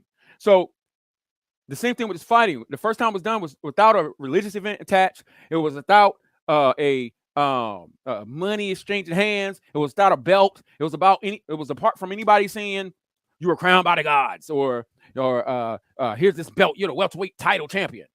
It was done at a fit of rage. But people who love violence towards one another, they organized it so they can make money gain, and it became part of a religious sense. And so you've seen this all track back to the same region Adam and Eve and Cain and Abel were. All right. And you've seen the migration of this. So as the people migrated, so did the customs. So the custom of fighting as an organized thing spread throughout the world as well, and that's why you see it among the black, the Africans. Then you see it among the Europeans. You see it among the Asian groups. You see it all around the world. Everybody does it. Mixed martial arts, they call it. All right. So, but it all goes back to Cain and Abel and false god worship. All right. We don't have much in terms of ancient artifacts to draw from, and most depictions that show the Nubians or Ethiopians boxing come from Egyptians who would face off with them in local competition. This is how we know that boxing was an organized spectator sport. This tradition is carried on in West Africa in that they seasonally meet up with other African tribes to engage in combat sports. In African combat sporting tradition, not just boxing, before a fight, they often use charms, amulets, and rituals to ensure a victory. They also, like myself and Mike Tyson and the Diaz brothers, get blazed before a fight. So the earliest recordings of someone using marijuana before a fight extends all the way back to this region.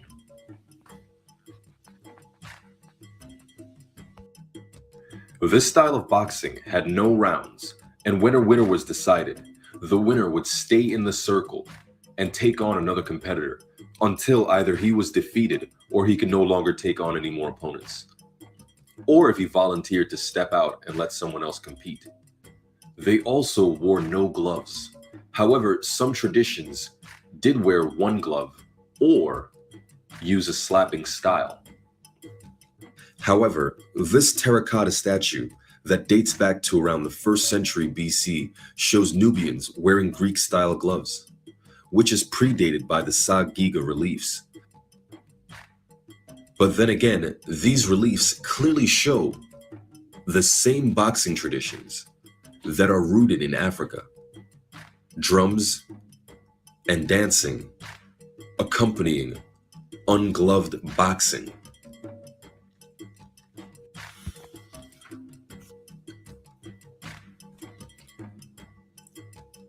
Unlike a feudal system or a caste system of India, in Africa, one could climb up the social ladder through their prestige as a fighter.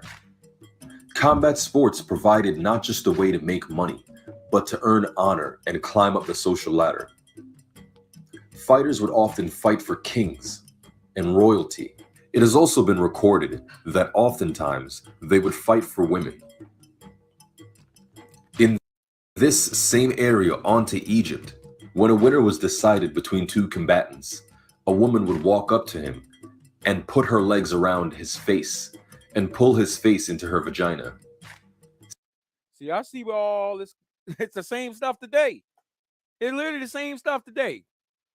Granted, they don't allow women to just walk into the stage afterwards and throw their leg over them, all right, and put the face into the women parts. But they get it afterwards, all right? They get it afterwards. They got the immodest women there. They fight for the same reasons. Move up the social ladder, because majority of boxers are coming from poverty. It's a minority of them that did not come from a lower class that become fighters. All right. Majority of the boxers come from poverty. And so they come from poverty. And so they're fighting to get their families out of the hood and stuff like that. You hear these stories like with Deontay Wilder. All right. These guys that was in poverty and they're fighting, got their families out of the hood and stuff like that. So they give you all the little stories and everybody's like, wow, he got successful and got his family out of the hood. Okay, whatever. So they come from poverty. So they're trying to move up the status level, because all you get from being a fighter and trying to win is money. The more money you get paid more when you win. The more wins you get, the more money you get. The more wins you get, the more notoriety you get. The more wins you get, the more money you get. The more money you get, it changes your social status.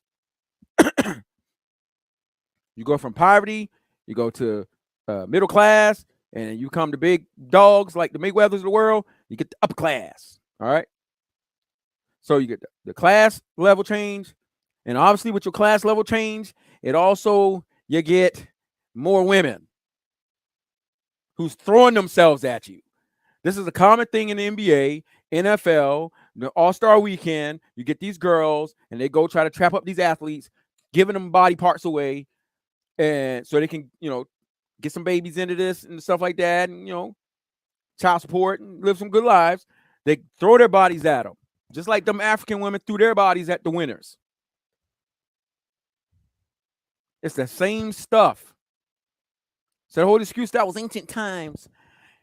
Ain't like the modern games. You people are blind when y'all talk like that. It's the exact same. Ain't nothing changed. Most of you poor, so you fight. You fight, get a good record. Now here come the scouts.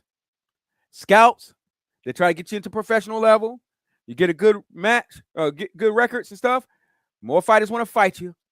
Your name go up the little ladder. More, you start getting paid. More wins, more money, more status, more women.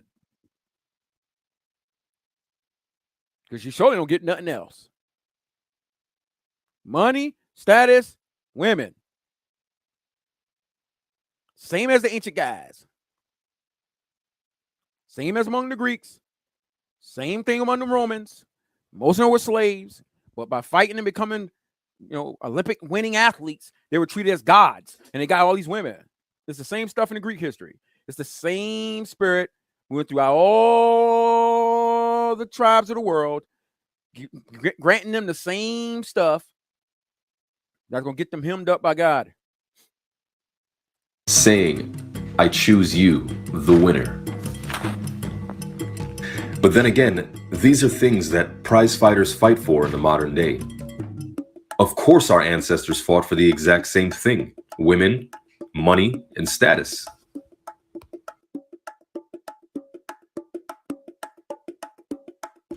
Also, when we take into consideration the West African boxing style of Dambe, although it is the pride of Nigerian Hausa people, the Hausa firmly maintain their origins back to East Africa, south of Sudan.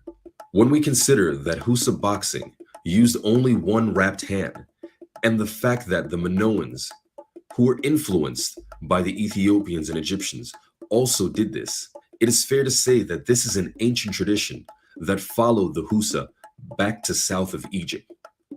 Therefore, I credit Ethiopia, or Kush, for being the root of boxing, despite the limited historical record. Because whatever historical timeline you believe in, it is evident the human race started in this area.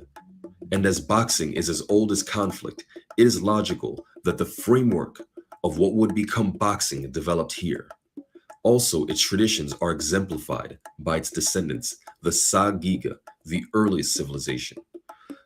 The people groups of this region also wrestled alongside the Egyptians and Canaanites as far back as 3000 BC. And for the most part, in African traditions, wrestling incorporated boxing and kicking, while in some traditions, they began to separate them into individual arts. But we'll take a look at that next time when we dig further into the ancient history of boxing.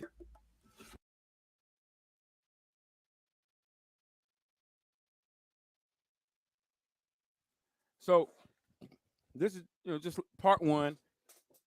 Got to go into the origins of this thing, showing its root to, and this is a non-Christian, by the way. That's he's actually a fighter person that's talking about this. So he's doing it just to trace the history. So he ain't trying to like show it's evil and they're hating one another. He ain't doing it for that purpose.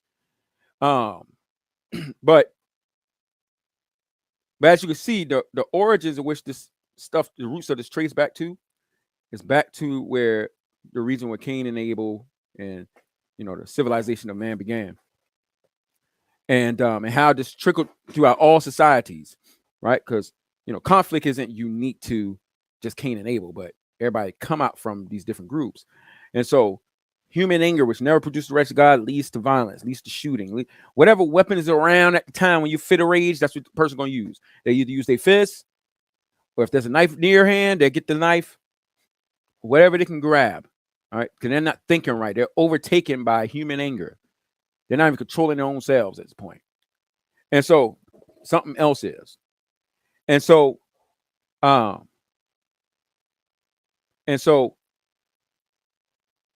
people who were in conflict with one another, someone came along and started making it an organized thing. All right. So when you take something like fighting, right, which birthed out of human rage and stuff like that, and it was done without stadium, done without a crowd. The first murder, the first fight was done without a crowd around. It was done without people going, get him, get him, get him. It was done without ticket sales. It was done without any of these things. But then somebody comes and then now they organize and make it, turn it to a religious festival, organized event to make money. What happens is this is where the blindness come in at is. For Cain that had killed his brother, Cain had to be overcame with human rage. And then he murdered his brother. But when you take it out of that natural realm and make it an organized, you take this deed, this evil deed, and you organize it, call it sport. People don't have to have human rage to do the same damage to his fellow man. You don't have to do that. So you gotta have two people fighting in the streets apart from the organized sport realm, and it's because they're enraged, they're mad, they're threatening, insulting one another. That's the natural element of strife and contention. But when somebody comes and takes that deed, namely the devil, takes that deed of violence towards your neighbor, and now he puts it in the realm of sport. Now there's money involved, get your family out the hood, and all these things. Now there's these false reasons, these false ideas to do the same evil deed to your neighbor. Beforehand, without all that stuff, you want to think about getting your family out the hood when you and this dude was badmouth talking to each other in the streets and you just beat them up because you're mad. You want to think about getting my family out the hood, trying to get a scholarship, trying to go to school. You ain't thinking about none of that garbage, right? You're not thinking of none of them reasons. So, but then somebody come and take the evil deed of beating your neighbor up, make it a sport, put money there. Now I can change your status, put women there. Now they give you that stuff. And then, and notoriety. Now people know your name. Now you got something to be boastful and proud about. Now there's these false reasons. Now do the same thing Cain did to his brother. Do the same thing, but you don't have to be all rageful, mad, and black out to do it. Now you just do it to try to get the money that they're promising you. Now you just do it to get your family out the hood. Now you just do it because, maybe you weren't that much known and you want something to boast to be proud about. You like fighting, and so you can get notoriety stuff, so it feeds your ego. So you do it for that reason. So now you do the same physical harm to your neighbor who you might have never had a previous conversation with. But you just do it because you love the act of violence, and here's a sport that you can monetize from doing this evil deed to your neighbor. So now you're blinded because the reasons why you're harming them is still for selfish reasons, but to men, they seem like pure motives. Whereas if you take away the sport and take away the organization, take away the money, the women, and all this other stuff is promising, take away college scholarships and put them in the streets where there's nothing to gain, no money to gain from it, no extra girls to get. It's just you and this guy, and y'all start fighting. Now you put it back in its natural place. Now the evil motives. Now everything is out in the open. Everybody just showing their true colors. But in a sport, there's places to hide. That's where that exception comes from.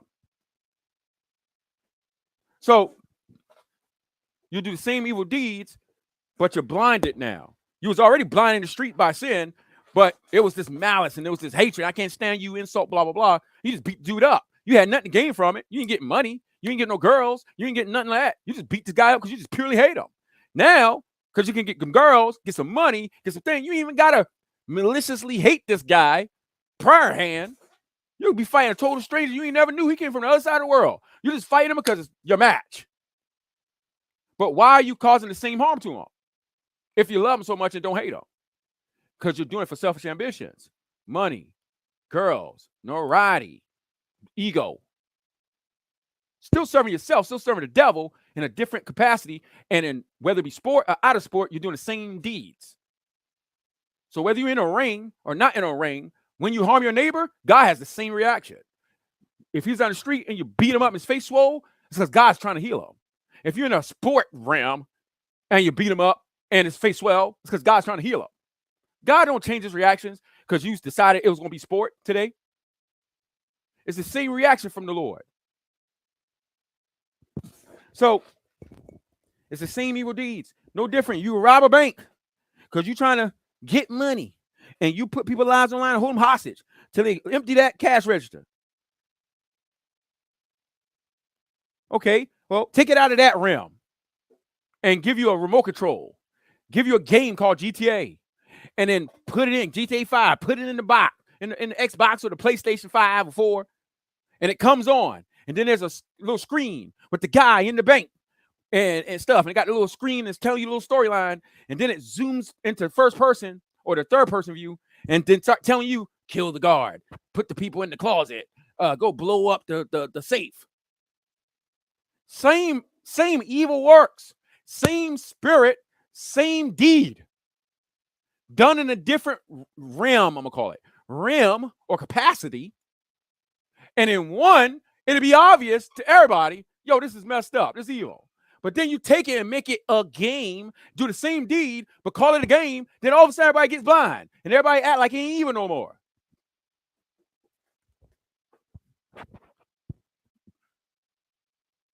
How is this possible?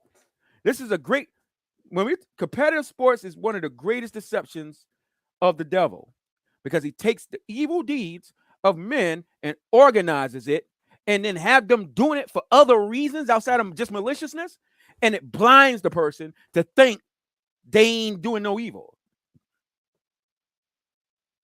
Because the person they're doing it to in the confines of the stupid sport, they'll get a burger with afterwards. Well, if there's a guy you just plainly hate in the street and you beat him up and cause the same damage, you ain't getting no burger with him afterwards because you can't stand him. Your heart is on full display outside of sports. Put them in sports, a bunch of hypocrites. They don't know where they're doing the same evil deeds. Now they got some other reasons why they're doing it, and they think that they're doing good. They've been deceived. If you're inside a church and somebody's walking around among the church where there's no sport, no game going on, and they like, man, you trash, bro. You nothing, man. You try. I bet you can't. I bet you can't do like me. I bet you can't beat me. Everybody like, dang, bro, you is prideful. Everybody say it. 5 minutes later, put a helmet on him, put a jersey on him, call it sport, put him on a team, and he can talk all that trash on the field, and nobody think he said it. It's just part of the game, bro. Come over here, bro. I'll show you. Ha, ha, ha, boom. Ah. Nobody think he's being prideful.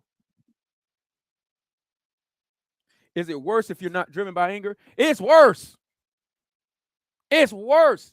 It's even, you're more even, sin already deceives you. But when we see through comparative sports, when the apostle said, so you won't be deceived by sin.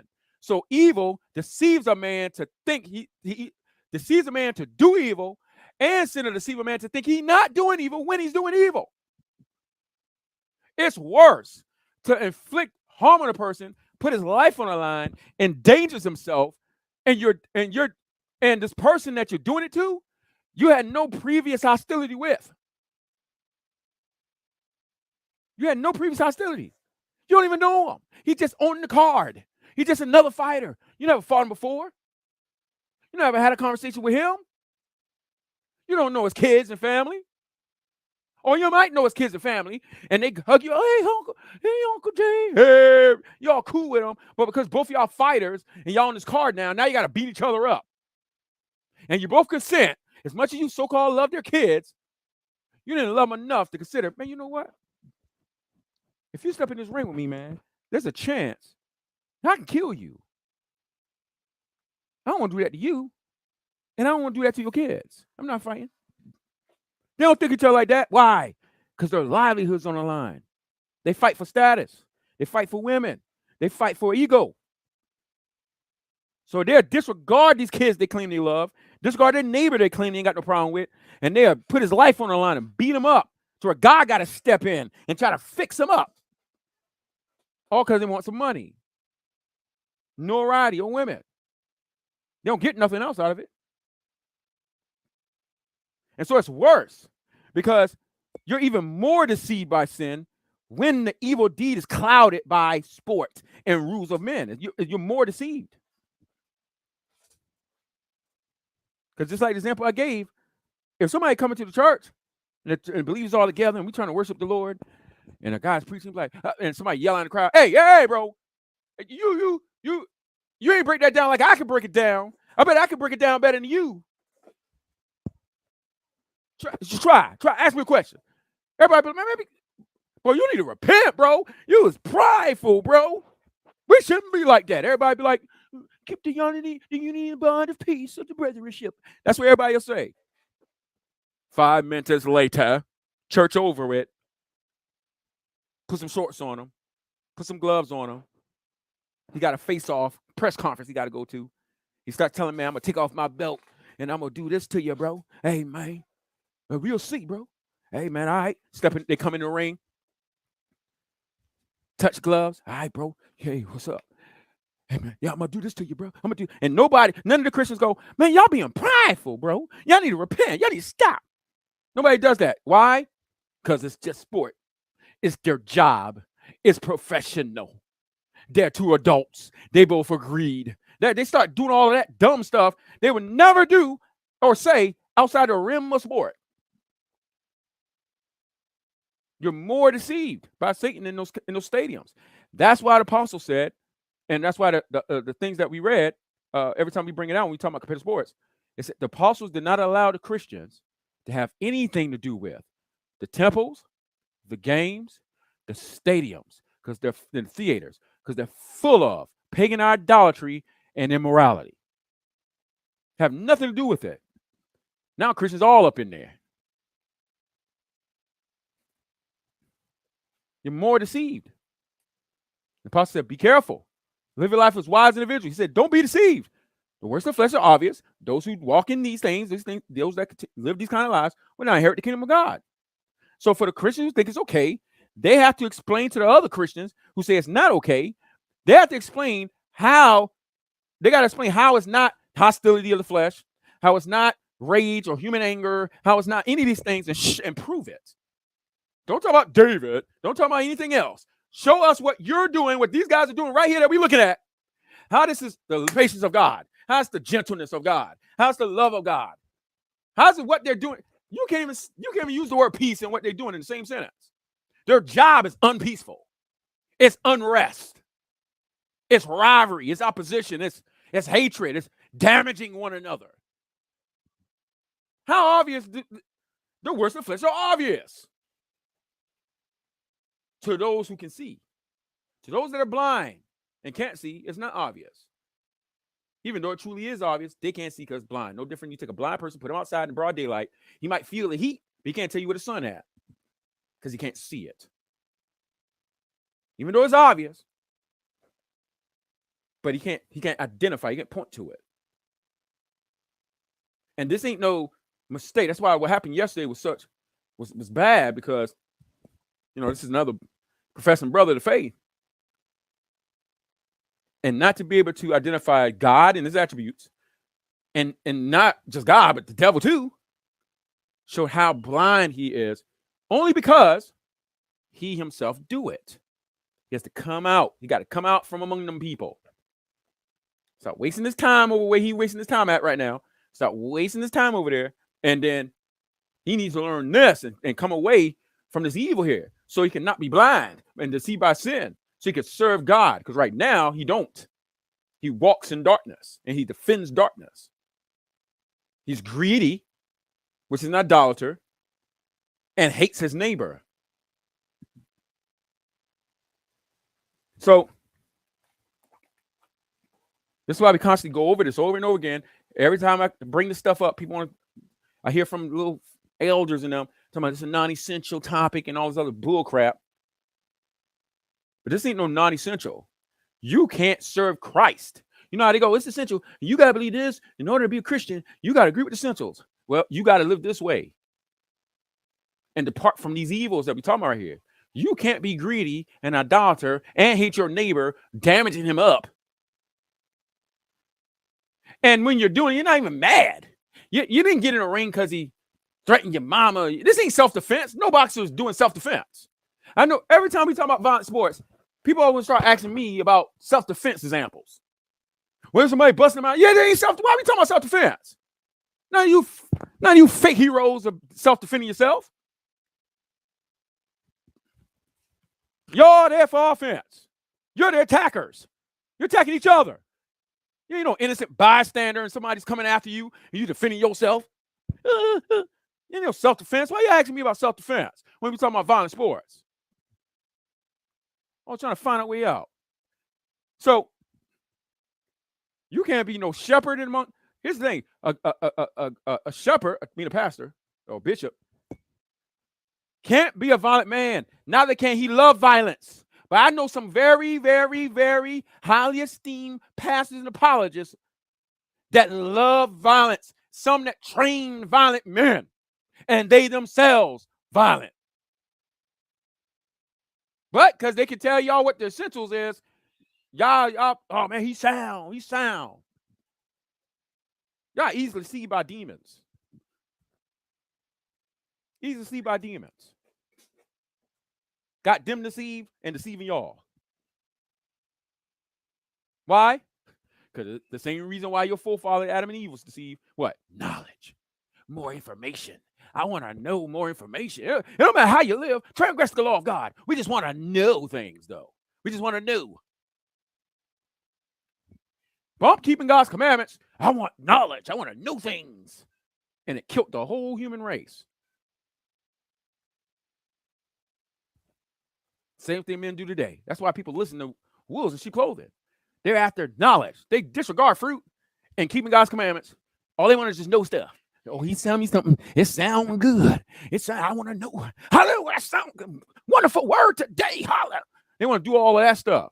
Bump keeping God's commandments. Women all out of order. Matter of fact, the one that's telling the good information is out of order, rebellious woman pastor. And that's a good word today, but she ain't obeying God's commandment though. And her head is unveiled. And she don't obey her husband. Hallelujah. Good word today. While he got on his jacket with his stupid team that he likes, with his gloves on, because he about to watch the fight. But information, I just want to know. But keep God's commandments. But what did God say? The beginning of knowledge and understanding is fearing him, hating all evil, doing his commandments. What Adam and Eve didn't understand is when they were upright, they had the proper knowledge. But then the evil one came and said, hey, listen, you ain't got to obey God's commandments. God just know that when you transgress him and eat that tree, you're going to know more stuff. You're going to know more things. And he was like, oh, no more things? Oh my gosh, I want to know more things. And she reaches out and she eats it. Oh, now I know. And then God said, yeah, now you die. When men take, that's why the scripture says, the making of many books, there's no end. Here's the conclusion of the matter. Fear God, keep his commandments, for that's the whole duty of man. Not to know everything. And not to seek to know everything, but to keep God's commandments. That's why the scripture says, the things hidden are for God, the things revealed are for us. Well, what good is learning more things at the expense of death? Because you can keep God's commandments. Even the apostle said himself, not just knowing more things, but teaching more and more information. So you got the person that's hearing, bump God's commandments. I just want to know. So they're like the people of Israel in the book of Isaiah and in Amos when God says, you come to the temple every day, acting like you want to get to know me. The same thing today.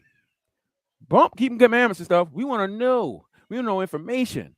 That's what Adam and Eve did. That's what children of Israel did. That's what the Gentiles that seek after knowledge, as the scripture said. That's what they did. Everybody just want to know more stuff. And so the Lord says, The making of many books, there's no end. Here's the conclusion of the matter. Fear God, keep his commandments, for that's the whole duty of man. Even at the expense of not knowing everything and not seeking to know everything, you just fear God, keep his commandments. For that's where true wisdom and true knowledge lies. True understanding lies. But we want to know things. So guys, so you got the hearer that don't do, but are just hearing stuff.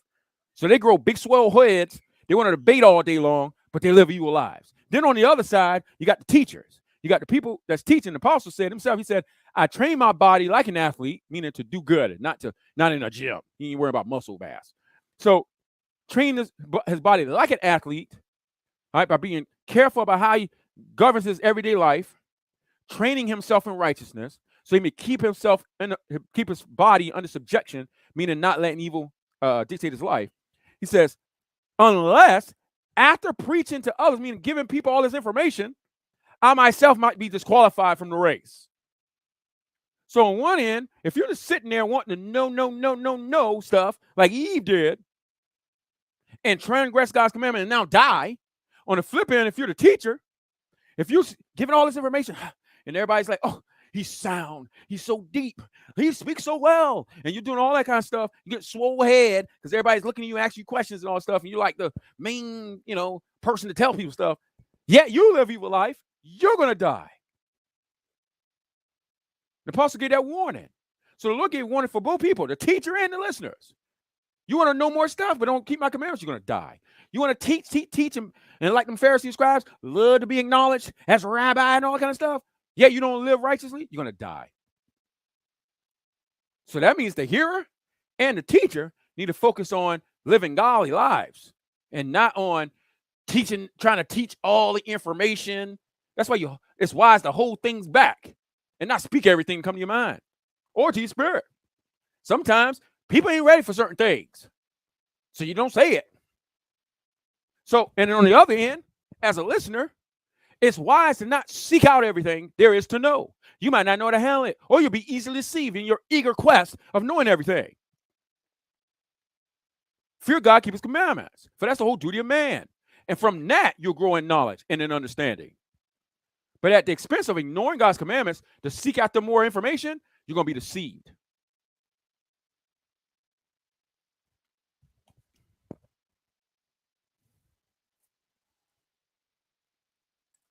So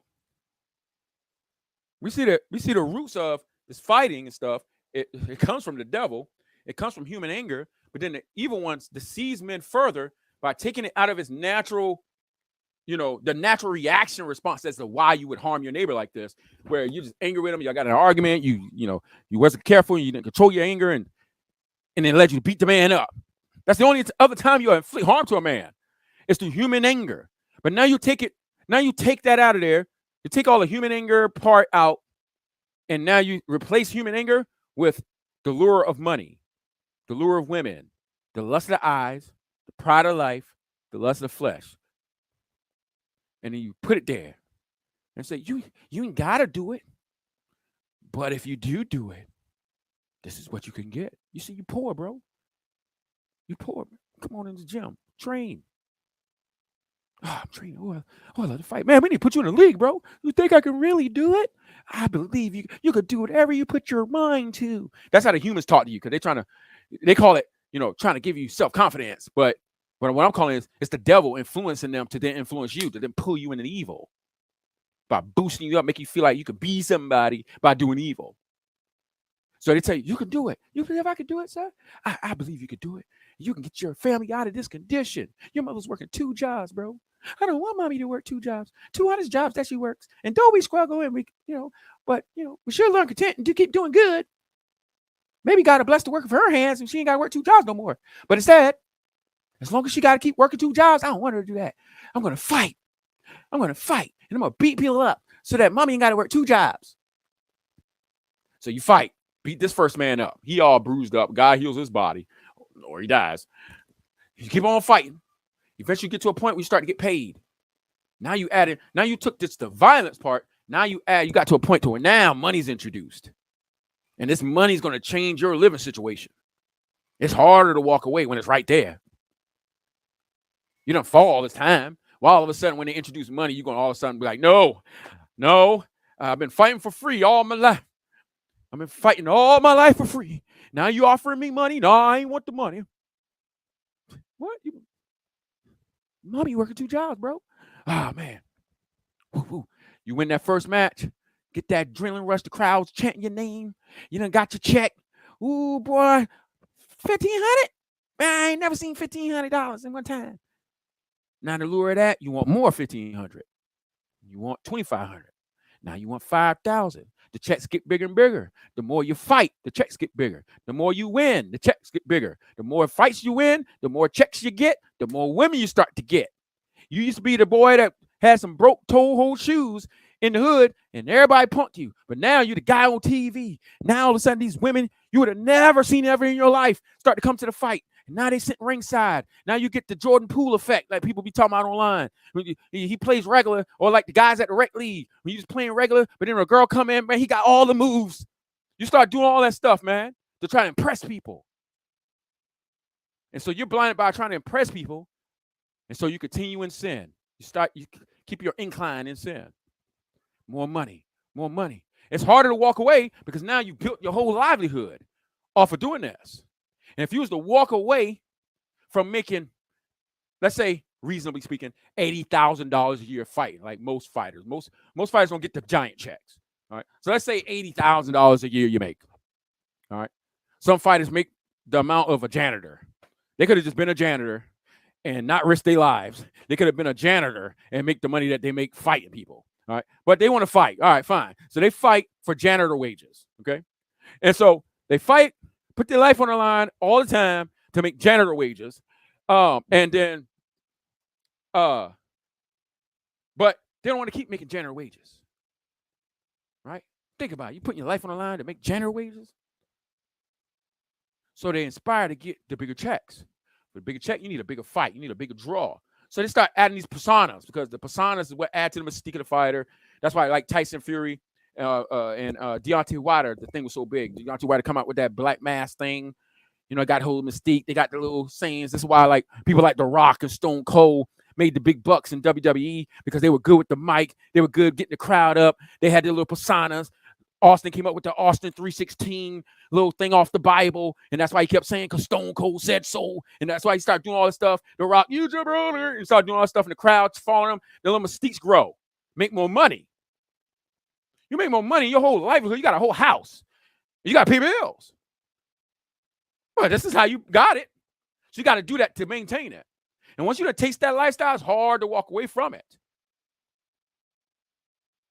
So they continue to do it over and over and over and over again. Some of them die while in it. Some people don't die while in it, but they're all sinning. And if they don't repent, they're going to all meet God, and they're going to be judged the same. That's why the deceitfulness of riches, the cares of the world, chokes up believers and cause the seed that is sown in them to be unfruitful. They call it the deceptiveness of riches. So then you hear people, when they're trying to defend fighting, or when I had that discussion about the competitive sports, and I got on them about the football thing, and then they had people that was getting all crazy. This one guy, D-Ray, he was like super upset. And these other guys and these pastors came on there upset and all this kind of stuff. Other guy threatening my life and all this other stuff. They had all this stuff going on. And why is that? Because it was a fan. Why the pastor guy was mad? Oh, because they got a little football league in town for the young kids in the hood. And so they think they're doing them guys a service by having them doing football instead of murdering one another in the streets. And the other guy, man, I owe myself to, because he got a scholarship and was able to go to college because of football. So they become loyal to these things because of the lives they built from it, how they benefited from them in social status, all right, and the things they tried to achieve. So they have a loyalty to it. It's like how them people, when they join them ungodly Greek fraternities, and then for the rest of their life, they keep repping it. It's the same thing. They can't break free from it. Like they owe it. It's their lives or something. So it shows that it's still bondage to sin. And so you're more deceived by the evil one when he takes evil works and call it sport. He takes arrogance and call it, it's just part of the game, trash talk. He takes violence towards your neighbor that's done in human rage, and he calls it, combat sport. mixed martial arts. He'll take robbery and thievery and he put in a little video game and make you feel like you ain't sinning when you play GTA. He'll take murder, put in a little game called Red Dead Redemption, and you be shooting people off their horses, and you don't think twice. You don't even think twice. And so this whole entertainment world, you might as well call it, because this is what it really is, it's pleasure world. And we know one thing about pleasure world, all right? Pleasure, all sin is pleasurable to the flesh. So whether it be good or whether it be evil, if you want to do it and you do it, it's going to feel good. It ain't going to feel bad. The only reason it's going to feel bad afterwards, not while you're doing it, but when you're done, is if you're convicted by the evil you did. But while you're doing it, you ain't going to feel bad because it feels good. It's pleasure world. Men love pleasure rather than God. All sin is pleasurable to the flesh. There's nothing that feels bad about pleasure.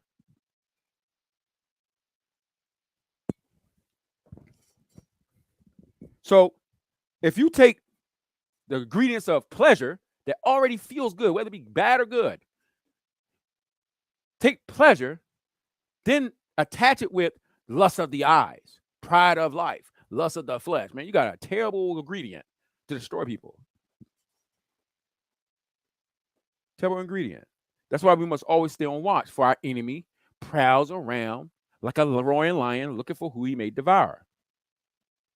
Our enemy, that's a roaring lion, unlike a roaring lion that you could hear with your ear and see if he came out the woods, because it's a big giant cat that's hungry. This roaring lion is invisible. It's a spirit that prowls around. The scripture said he goes to from the earth and all this other stuff, but the scripture says the spirit at work in the hearts of those who refuse to obey God. In the hearts. Where that's at? Where a man heart at? At the grocery store? Where is it at? In a suitcase? It's inside of him. The battle happens. That's why the scripture said these two forces fight each other. The spirit of God that's inside the man and sin that's inside the man. And these two forces oppose one another. So you're not able to do what you want to do, meaning serving God for those that are believers, freely, meaning you're not able to just, when you have the desire to do good, you just can't easily just do it. You got to war and fight the flesh that don't want to do it. And you got to subdue the flesh to then do what God wants. That's how you show that you rule over evil. You got to dominate it. So, but all this happens inside the man. This is why the Gentiles, even in their crazy ideas, all right, but even in their craziness, they understand that's a reality. That's why in their little stupid, corrupt films, they always got God on one shoulder and the devil on another shoulder. That's why they got that. Even though they don't look like that physically, a little red man, all right, and an old man with white hair. Even though it's not stuff like that, and they're not sitting on your shoulders, it's inside you. It's inside every man. Wherever good is, wherever God is, evil's always present. The serpent, the enemy, right there, opposing force, right there, fighting God and fighting you. That's the reality of mankind.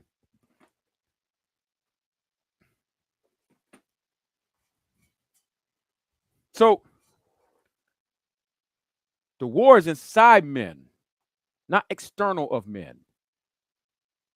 And even when we talk about the temptations in the world, when you think about what they are, right?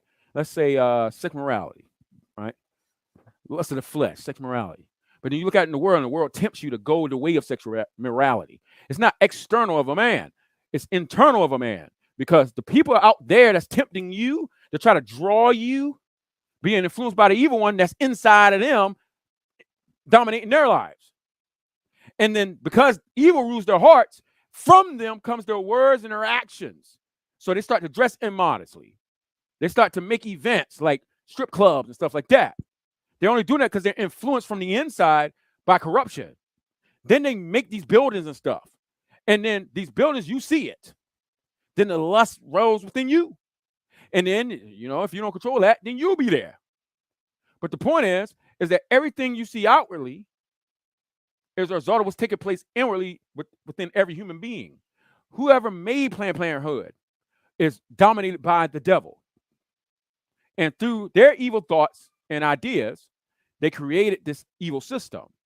And then other evil people that hate from within themselves, their family, their sons or their daughters, then go to these places that are just tools, allowing them to carry out the evils in their hearts. So the lust of the eyes, the pride of the life, and lust of the flesh, these are all things that are internal of men, but because we live in a world, not by ourselves, but with other people, their actions cause stumbling blocks and temptations for the next person. But if we had the same mindset that Cain was supposed to have, which is, am I my brother's keeper? Yes, you are. It's your job to watch out for one another, to make sure each other are safe, to guard each other's lives. And if men were their brother's keepers as they should, then you wouldn't create Planned Parenthood. You wouldn't sell drugs. You wouldn't shoot somebody with a gun. You wouldn't doggone beat them up for sports or in human anger, because you're concerned with keeping them safe, watching it over his life, not taking it. So, and that's the lesson that we learn from Christ, and by Spirit we walk in that.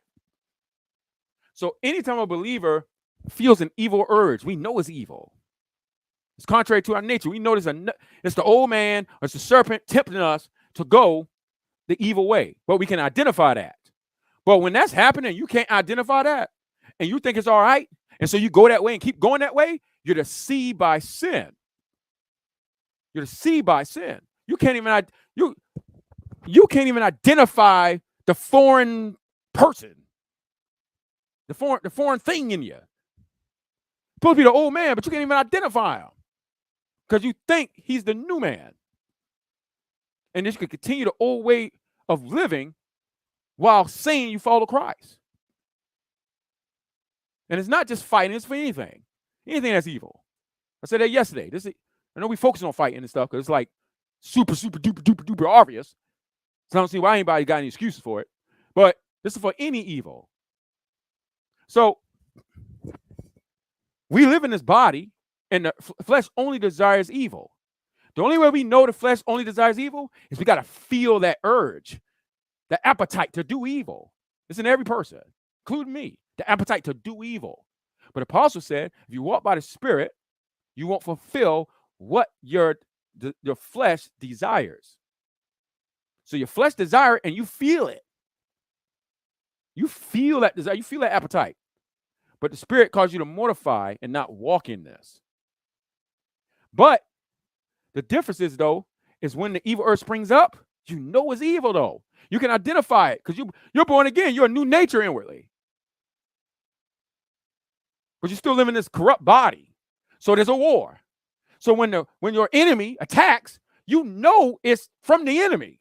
But when the enemy attacks and you're like, I don't know. I don't know. I can't tell.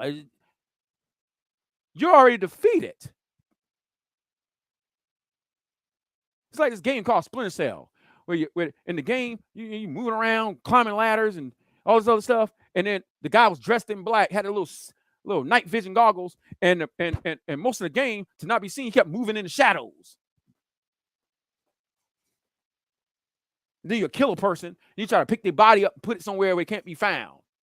Like that in Metal Gear Solid, because you will trigger off the alarm and the other stuff.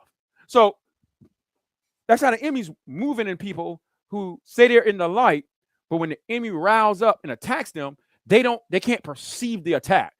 They actually think the evil thing is good, and they can keep doing it. And they don't understand why it's evil. And they come up with all these reasons for it. It shows that the devil's like a splinter cell to them, moving in the shadows, killing them daily. But they don't know where he at. They don't know the attack or nothing. One day they're going to realize they're dead. There's no way you got the Spirit of God and you can't identify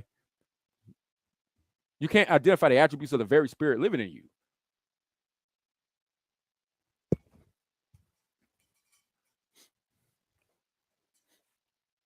Right.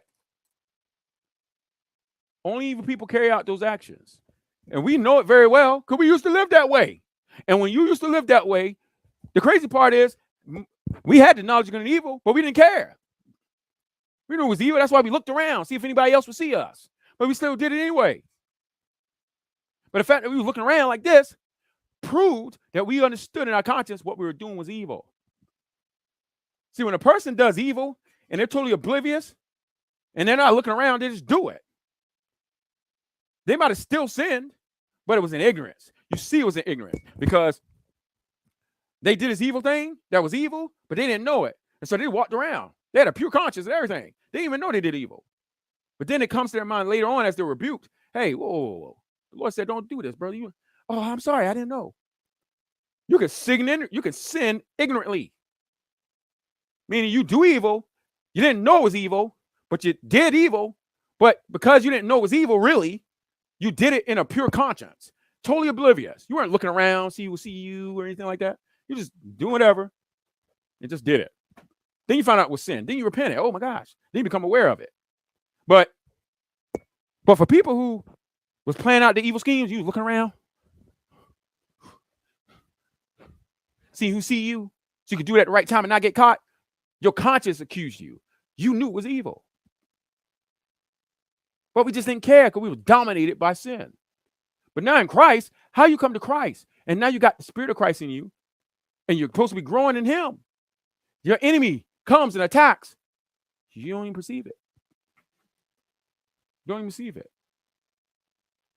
Some of these men I've spoken to in the past, they know. They're afraid to publicly condemn it. They see what happened to me when I do. But they don't want to admit it, partly because they're doing it. And even the ones who don't do it themselves, they don't want to oust their buddies because their buddies do it. Their buddies do it. So they ain't going to say it's evil because you got a panel discussion with one guy they really like who trains fighters, another guy who like to watch it, another guy who don't watch it at all, but he's real cool with the other two who do it. And so here I am like, yo, that's evil. That's antichrist. And then they start making excuses and this guy get mad. So that's what keeps happening. And that's just in my circle. This happens to other people. So there's no way you're in Christ, know his teachings, know his character, and then see this fighting, and then actually think in your heart and mind that it's not hostility. You're just lying, especially when some apologist pastor who done went to school and got all them little plaques on your wall. You know what hostility is. Trying to act like you ignorant. You ain't ignorant. And if you is ignorant of this, man, how much money you wasted. You wasted so much money. Get all the plaques. You don't even know what hostility is. Wow. Wow.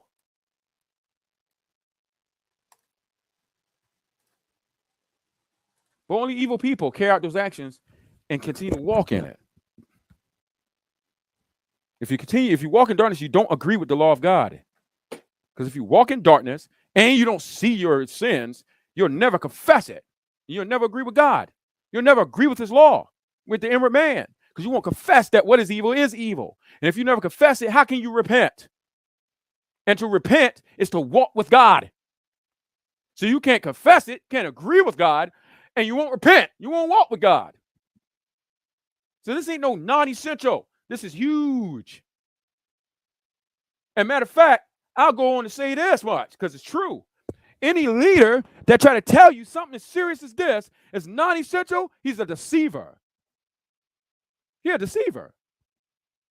Any preacher or fellow believer that say what I'm telling y'all about this is legalism and all this, they're deceived and they're deceivers.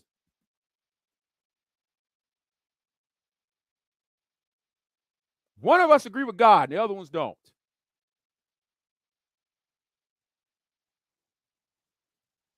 They're sitting there waiting on Bible pages to open. They can't identify the deeds.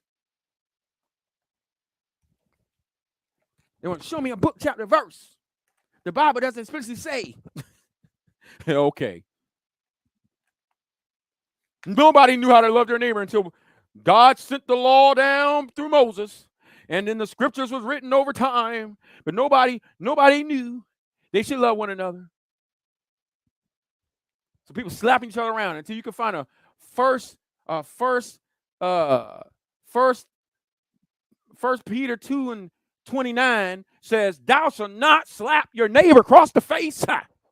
Then all of a sudden, if I can't find no scripture that says thou shalt not slap my neighbor across the face, and I see two people slap each other across the face, I can't tell if it's bad or good what they're doing to each other. Okay. That's how they be acting, man.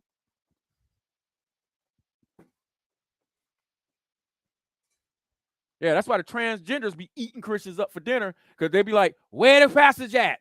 Where it say at? You can't be a transgender. Where it say that at? Ain't no law in the Bible say that. I know. Then all of a sudden, the Christians want to get deeper now. Now they can see past everything. Now they realize it ain't got to be a verbatim commandment. Now all of a sudden it becomes, you got to love the Lord. You got to with all your heart, mind, and soul. Okay, I know. I see that commandment. But where does it say, thou shalt not be a transgender? Where it say that at? Well, it say thou shalt not sleep with womankind as you would with mankind. Okay, but where does it say that's not be a transgender? Because see, with a transgender person, all right, they think they're a woman. So if they go mess with a man, how you gonna condemn them? It's a woman with a man, ain't it? That's how they play them games. Well, you're a man by nature. Where the Bible say that? Where it say that in the verbatim passage? Now everybody got all the other passages. You start talking about violence, the Bible does explicitly say. Now they start talking about David. Now they start talking about self-defense. Like, well, this ain't self-defense. What are you talking about? So you trying to say, Pastor Jay, if somebody jumped in my house, I can't blow his cap back? We ain't talking about blowing cap backs. We're talking about the fact that you up in this dumb stadium fighting people and cheering them on. We ain't talking about blowing somebody's cap. No, you shouldn't blow a man's cap back. But we ain't talking about that right now. In legalism, they're deceived and deceiving other people. But bump keeping God's commandments. Why? Because that person that's telling y'all is legalism, when it ain't really, the people that's saying it's Pastor J doctrine, when it's not really Pastor J doctrine, even though I will say, like the Apostle Paul said, because we all say the gospel is not their doctrine, nevertheless, the Apostle did make claim to it and say, my doctrine. So I'm going to make claim and say, it didn't originate with me, came from God, but since I'm preaching it, technically, yeah, my doctrine. So, but the point is that just as the Lord said through the apostles concerning these things, and when we talk about this fighting and all that kind of stuff, you ain't no excuse for that. So, what do you want to say? My doctrine, whatever, and y'all talking about legalism stuff, you're deceived, but you don't care about God's commandments like you should. Why? Because the people that's telling y'all is legalism, telling y'all it's Pastor J doctrine, telling the Bible don't explicitly say, guess what? Y'all love to hear them. Why? Because they keep telling y'all more stuff you ain't knew. Whether it be true or false, you love to hear information. You love debate because it's all about information. Sources you never heard of before. So you can go not waste your time, because half of y'all don't even look them sources up anyway. Y'all spend all this time with your sources. You know, you go read it afterwards. You don't go read it out. Half of y'all don't even read them afterwards. So, sources, information. Bump God's commandments. Here it is. A whole debate going on. Pointless discussion. Sources. Everybody's listening on the edge of their seats. What do you got? Here's the map. Ooh, wow. Somebody in the back. And while they talking, somebody cut a joke. And half the people don't catch it. Somebody cut a joke like, yeah, Pastor Bad, he about to watch the fight. He about to watch the fight. My ears go up. Everybody else laughing. Other people just probably go up, but they're like laymen, so they're not really gonna say any much. They ain't gonna be heard anyway like that. Then somebody who knows I'm gonna say something, then all of a sudden you start seeing the chat section go up, and they'll be like, "Oh, y'all said fight. Watch Pastor J or something." They say something like that. And I'm sitting here, I'm watching these believers laugh about men commit violence upon one another, and then they even say a elder, or the elder, he waiting on the fight. If he was really doing it, how evil that is, and for him to do it so openly that the people were laughing about it, how much more evil is that? He deserves open rebuke. But if he ain't really looking for a fight, and the people say, "Yeah, the elder, he better look for the fight," how evil is that for them to slander their leader, speak evil? The Lord of God said, Don't speak evil of the leader of thy people. But they take everything as a joke. Everything's a joke for them. Everything's a sport for them. Everything's just a game for them.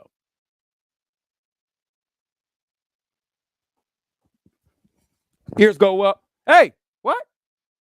We need a fight. Man, that's antichrist. Legalism. Oh, brother, bro. Deceived and deceiving other people. But you deal with them over and over again. It's like some of you have. After that last big discussion that we had over here, not from yesterday, maybe a couple of weeks ago. All that evil that took place. Man, stop listening to them. Man, you're still over there. Still every day over there.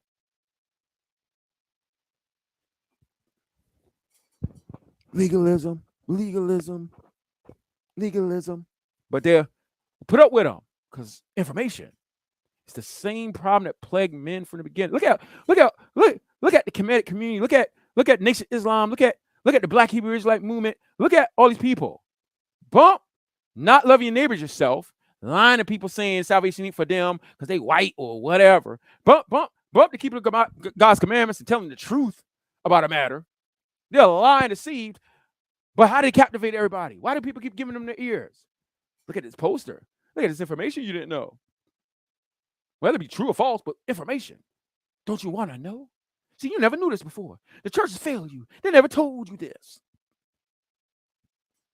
They never told you this. What they never told you? They never told you you're the greatest people to walk planet Earth. Is there a passage? Is there a teaching of the gospel that says, tell these people they're the greatest people to ever walk the planet Earth? Is there a teaching among the apostles? Do we see any letter from them saying you're the best people to ever walk face the planet? Do we see that? No. We don't see that. And even if you want to go to Deuteronomy, which is where they're going to go at, because they can't go to the apostles' teachings and find this. But when they go to the Old Testament and they see, I've chosen you above all people on the planet, somehow they translate that to you're the best people to walk the earth. I don't know how they translate I've chosen you above all the people on the planet of earth as you're the best people that walk the earth. Especially since Moses told them, y'all ain't good. Y'all actually been stubborn since the day I met you. You're only getting this inheritance because God's oath. And because the sins of other people in the land that you ran out. So I don't see how Moses could tell them, you guys aren't good at all. Don't think you're good, and that's why you're getting this land. It's because the sins of other people, God drive them out, and because of the oath. You're not good. You're stubborn. You've been stubborn since the day I met you.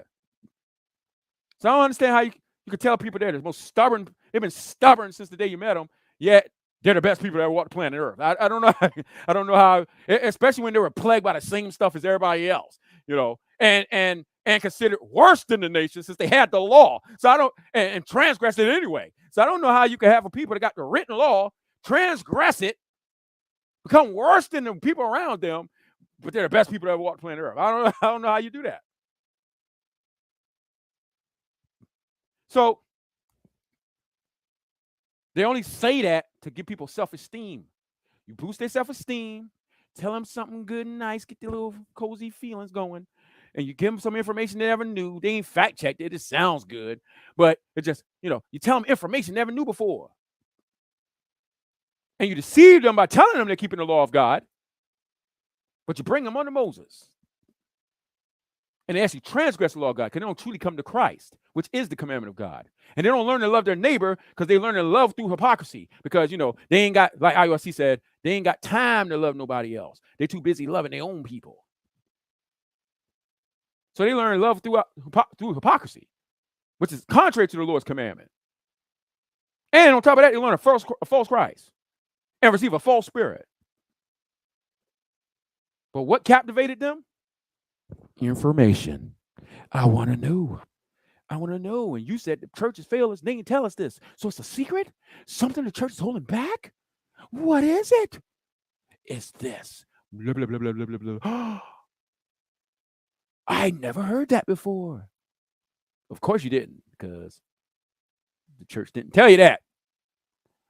Yeah. You mean we're the best people to ever walk planet Earth? And they ain't tell us we're the best people to walk the planet Earth? You mean I've been coming to church every week, and I ain't never heard them tell me I'm the best people to ever walk the planet Earth?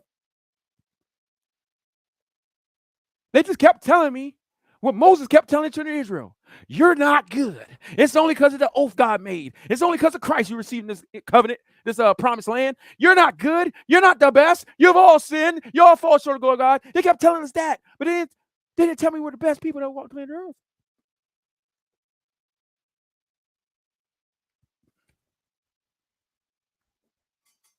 Sin deceives people by way of it takes truth and it corrupts it and deceives a person, kills them. Same thing with this. The first fight, the first violence towards another human being came through Cain and Abel. He did it in a fit of rage and killed his brother. Then the serpent took that after time went on, as he led the nations into captivity to sin, and they started worshiping false gods. Then they started to take that violence and dedicate it to false gods, and they would have it as religious festivals. And then later on, the devil used somebody else, and it became less and less about a particular god to do it, especially as it trickled into other societies who didn't accept those same false deities. They would either accept the deities, change their names, or reject those deities at all because they had their own gods, but they would accept the traditions from the other nations that they took over. And then depending on society, they made it about commerce and money. So it doesn't matter why they're doing it. What they're doing is evil. And so we must be careful and not follow this. And so any Christian that's doing this, they must be warned. If they do not turn from this, they need to be avoided.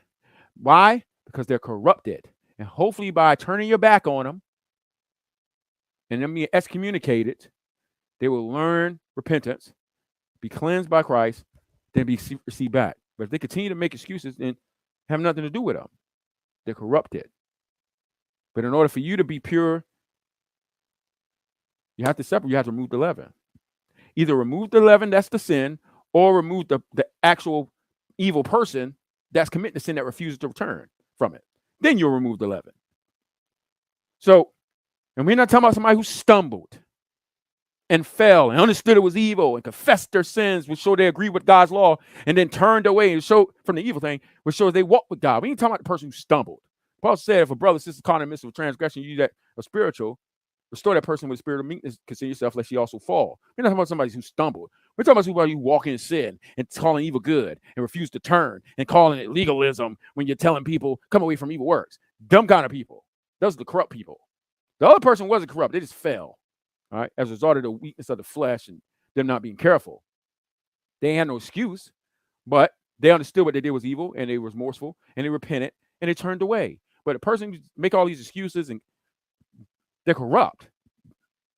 And what's the epitome of the corruption? There's no epitome of corruption. There's no other example of how corrupt this thing can make you than the example we got from yesterday. When it was asked, show me God. Couldn't show me God or show me the devil. How does that happen? So it's deception. So you have to repent. Stop worrying about, I know I ain't got no hell to throw nobody in. I never told anybody I was tossing them anywhere. I don't know why people keep saying that statement. Like, you don't got a hell to throw me in. We had a person who does, gave you a warning and warned you if you don't stop this and that and this and that and this and that and this, he gonna throw you there. So the fact that I'm telling you, yo, you need to stop as Antichrist, you're gonna die if you continue this way. Let me get upset with me and then you ain't got a hell to heaven to put me in. I ain't never said I had one to put you in. I ain't giving you a final judgment. I'm warning you of your final judgment. That's all I am. That's all I'm doing. If you love me, you would do that. You'll be your brother's keeper too. But trying to deceive me to think that it's good. What if through your deceived self and all your fake reasons as to why it's okay, what if I became convinced of that? You ever thought of that? What if I became convinced? And I'm a teacher. What if I became convinced of that garbage? And then I start thinking the same way you thought. And then I start telling other brothers and sisters that. And they got a whole community going that way. You ever thought about that? Or you just think about testing your skills? You mean you love me, but you're trying to deceive me. You're trying to convince me evil is good. How you loving me? That's what Paul said. Don't love in word and in tongue. Love in deed and in truth. Prove your love for God through your faithfulness. Prove your love for one another through your good deeds and works. Stop talking so much. Stop saying you love somebody so much, and your evils. You're trying to deceive them, trying to make them think bad is good. Trying to confuse his mind, play witchcraft on him. When you talking about you love him, stop being deceived so easily by the devil over a sport and a game. This stuff is idolatry. It comes from greed and human anger and all this stuff. It comes from the devil, and the works are obvious. We're gonna keep talking about it. I don't care who a fan. I don't care how old you is. I don't care what you do. I don't care what you built your life upon. I don't care if it got you through 5 years of college. It doesn't matter to me. It doesn't matter to God either. No matter if you paid 1 million people's light bills because you was a very professional fighter. Doesn't matter. The Lord always uses the storage of the unjust to help the righteous. And then he destroys the evil person. The treasures of God are God's. It belongs to him. And he'll give it to his people, whether it be through another righteous person or he turns the heart of the Egyptians towards them to give them all the riches. Doesn't matter. The Lord take care of his people, but he'll destroy the wicked. Because after he had moved the hearts of the Egyptians to give away gold and all that kind of stuff, didn't he destroy their firstborn first of all. He destroyed the firstborn, then turned their hearts towards the Israelites to get them, help them, get them out of there, and give them riches. And then their army came after them. And didn't he kill their army? He didn't go, well, you gave my people riches. Okay. You gave my people riches. Come on to the Red Sea. No, he didn't do that. You gave my people riches. You're right. You gave them riches from your land of milk and honey, because that's what scripture called the land of Egypt, a land of milk and honey. You gave them your riches, yeah, but your hearts are evil. I'm going to drown you in the sea. So don't think because people do these acts of kindness through their evil works that they perform in order to get the stuff that they got to then help other people with it. Don't get deceived by that. A woman who strips for a living because she has to pay for her child to go to private school. And so you ignore the fact she's stripping and being sexually immoral and all that kind of stuff and begin to stumble block people. You just focus on, she's just doing it for her kids. Her kids got to eat. You start getting all goody. You forget the evil they're doing. The Lord don't forget. He'll let them children eat, even though it's the evil mama taking care of them. He'll let them kids eat, and they'll survive. And guess what? If you have mercy on that child later on, and that child realized what their parent was doing was very evil, and they think about the kindness of God, how he's slow to anger. And even though their mom or dad was doing evil,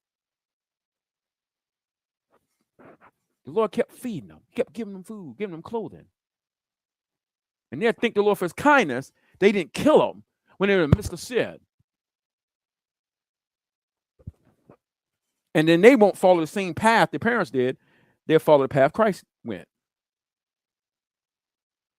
But we are not to get deceived because people do these acts of kindness through hypocrisy because of the evils that they do to attain the things they got to help people.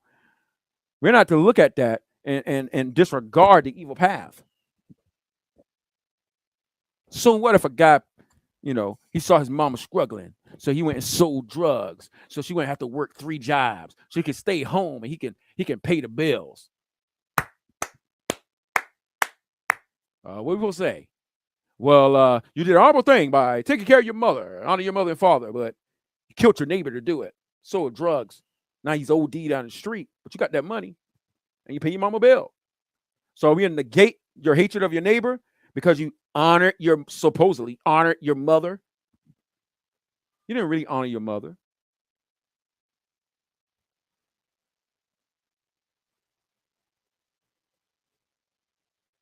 So we're not to be deceived by that.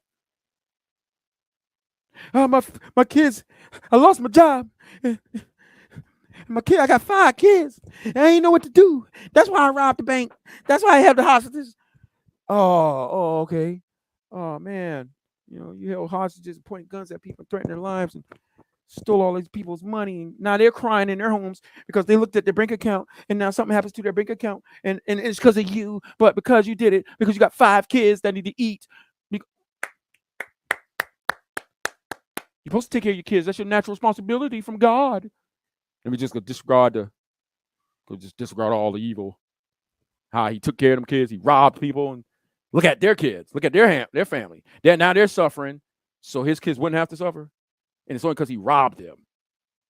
But we're going to get all googly because he did it for his 5 kids that need to eat. Like, stop it. We're not to get see by that. If you rob people, that's why the Lord God said, God has no favorites. You're not to twist justice or slant your testimony, even if a person's poor. And you're not to let the rich get away by taking bribes. If he's rich and own everything, yet he robs a man that's poor, he gonna give back to that poor man more than what he took. And if a poor man ain't got nothing, robbed another person because he's poor, it don't matter if he's poor. If he can't give back more than what he took, sell him off into debt slavery. Let him work it off. Let him work it off. That's how the Lord took care of it. He didn't let the poor get off because they were poor. He didn't let the rich get off because they were rich. God is just. God wants things to be equal among his people. And equal doesn't mean everybody get the same amount. Equal just means everybody's taken care of, like the Lord showed with manna. Those who have more family, more mouths to feed, they got more.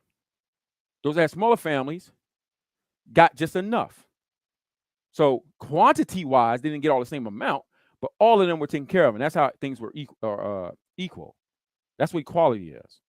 And so you guys can see where these things began, right? In the same region, Cain and Abel, around the Mesopotamian area. That's where this thing started, and the evil one took it from the human rage, and he made it sport and competition, and put money there, and put notoriety there, put women there. And so you take this violence out of its natural element of people would only result to that through human rage. They're angry, and so they beat a man up till he dies. You take it out of that natural response, that's evil, but the naturalness of it, and now you put it here to now they'll kill, they'll harm, they'll damage people that they never had any run-ins with, that they ain't really had no issue with, but they'll do the same thing. Can you see me? I mean, I see your comment. So they so now they're doing the same things to people that they would tell you they don't hate because they ain't had no previous run-in with them. So then why they not loving them then? You don't hate them, but you don't love them. So what is it? We're at a conundrum. You don't hate them, but your actions don't show you love them. So that means that you're deceived by what it means to hate. That's what it means. Because your actions show ain't love, but you're saying it's not hate. So what is it? It's either love or hate. It's clearly not love. So so it cannot be deceived, brothers and sisters. You got to come away from that. Brother Shaft, hopefully after yesterday's conversation, you come away from that. Because you can't continue that way. And then warn anybody else that's a believer that that's doing the same thing.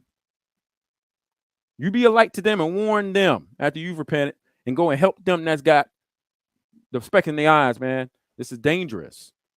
This is contrary to everything the gospel is. And so you might have just came in. So rewind it back. We watched a little 11-minute introduction history thing to the roots of or origins of organized boxing, mixed martial arts. And so but like everything else, the foundation of it is the law of God. That's why we started there before we watched that. But very important, brothers and sisters. Let's see here. Let's see if there's anything else.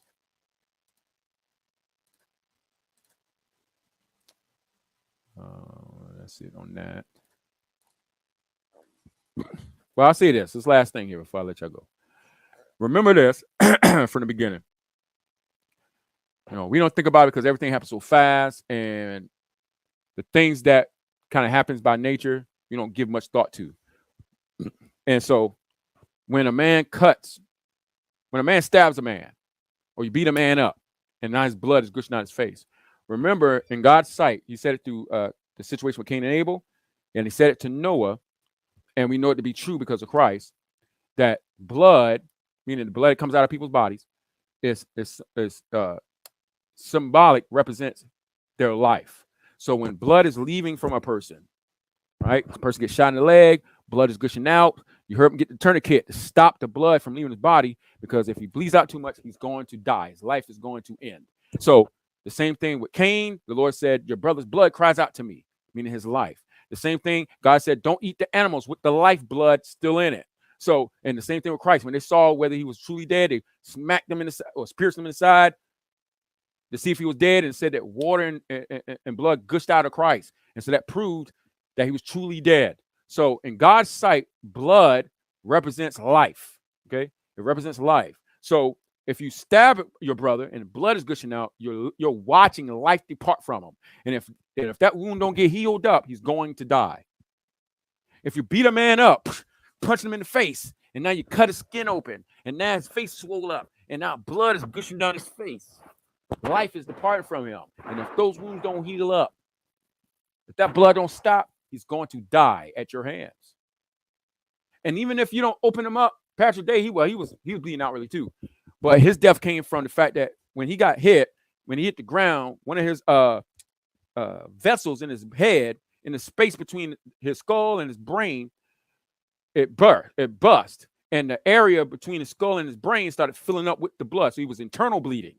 And so he went into convulsion and all this stuff. They got him to the hospital. He was unconscious. And they got him to the hospital, and they cut off a piece of his skull so that they can get the blood out of the area to decompress the brain, because the brain was being squeezed on too hard. But he didn't survive, and he died. And so he died at the hands of his neighbor, who was trying to win so bad. And so he got knocked out, hit the ground, bled internally, died. And so his neighbor consumed his neighbor by slaying him, and his blood cried out to God. All right. And so when we seeing people inflict harm on one another, and another person starts to bleed, he's beating the life out of them. That's literally what happened. Even heathens got that type of lingo. They'll say, "Oh, you beating the S out of them," or "Oh man, he beating the life out of them." We get that lingo from. Blood represents life. If you lose too much of it, you're gonna die. So that's where that comes from. And so the Lord shows us how we should value each other's lives and how we should take each other's blood. That's why the heathens in the medical system, and even Christians, that's why they be asking for donators. They be asking for donators. So go what? Help lives. You give some of your life for your neighbor's life. Your neighbor needs blood, and so people donate part of their life to help their neighbor's life. All right. And so that's why they do that. But if blood is that important, and you know it's part, you need it in your body to take care of yourself, why men love violence that literally beats the life out of each other? If they want people to live so bad, they want to lobby for abortion. They want to lobby to and ask for blood donors. But no, where's the protest? Where's the mass protest for these violent sports? Where's that? Like, everybody seems to be all right with this. You got doctors supposed to be servants that save lives. They're out there at ringside watching two guys kill each other. And then they jump in there with the little swabs and stuff to try to close up wounds. Why are they trying to close up wounds? Because they can't leave it open. Why? It might get infected. What else might happen? It might not clot up. What happens if it don't clot up? He'll bleed too much. What happens if he bleeds too much? He can start get hypothermia, start shaking. His body starts shutting down. He'll die. They know this, but they just patch the person up enough so they can keep fighting, because it's about money. The doctors get paid. It's about money. It's his job just to be there. He ain't there to really save lives. He only gonna try to save life after the guy get knocked out. Then they jump in, turn him to the side so he don't choke to death on his own blood or vomit. Or if he can beat up too much, he can barely stand up. He got too much head trauma going on. Then they'll jump in and throw in the towel or something like that, acting like they care about somebody's life. Fake hypocrites. They don't care about none of them people. They only care about themselves. The coach of the fighter don't even care about the fighter. The doctor in the corner of the fighter don't care about the fighter. Had he really cared, they would have been the brother's keeper, and they would have kept him from ever fighting. They don't really care. They just want money. They can't get paid if the fighter's dead. And if he can't fight no more, they don't get paid. So they keep them alive so they can keep getting paid. They don't really love them, man. Or women. You definitely can't be a woman of God being a boxer. Little manly men, manly women. None of them women. They're all men in there. But it's a fight. It's just sport. Women, we could do. Men do. Oh, brother. Anyway, I ain't going down that rabbit hole. So view your neighbor's life the way God views it. View their blood and their body the way the Lord does. And don't be the reason why your neighbor dies. Don't be even if you don't die, don't be the reason why life is departing from him. Don't you beat life out of him. Don't be smacking each other, stabbing each other, boxing each other. That's why the scripture said don't be a brawler. Don't be a striker. So it talks about not being easily angered. If you're easily angered, you're hothead. You're hothead, you'll black out. You black out, you don't even control yourself no more. Something else controls you. And then you end up doing evil stuff you might even regret after snapping out of it. But if you put away anger, you ain't got to worry about that. Had Cain put away anger, he wouldn't have killed his brother in the first place. But he was dominated by evil. And so we must view each other the way the Lord does. And if you have the Spirit of God, you will. There's no way to serve Christ and do these things. So that's why, you Shaf, I don't know if Shaf's still here, but that's why you and anybody else, and beware of any leader or apologist that try to convince you or further convince you that you're not doing evil. It's just legalistic. It's Pastor Jay's doctrine. He creating weak believers out here. Okay. Oh boy. So, as Apostle said, don't love in word and tongue, but love in deed and the truth. And so let that be what you focus your attention on. Don't be like our foreparents according to the flesh, who at the expense of disobeying God desired more information and knowledges. And so you live life trying to learn, research, and you disobeying God's commandments. You're going to die. The whole duty of man is keeping God's commandments. Focus on that. As the Apostle said, if these attributes are yours and are increasing, you won't be unfruitful or not. You won't be unfruitful or barren in the knowledge of the Lord. So we focus our attention on those things, which is true knowledge and understanding, then we'll find ourselves not in situations like this, and we would fulfill the law of Christ by loving our neighbors ourselves. Love fulfills the law. All right. Hate breaks the law. So with that being said, brothers and sisters, pray you all encouraged. Till next time, Lord's will, Sunday, 9 a.m. Central Time, 10 a.m. Eastern Time. If nothing changes, that'd be the time that we gather again. Other than that, till then, next time, peace.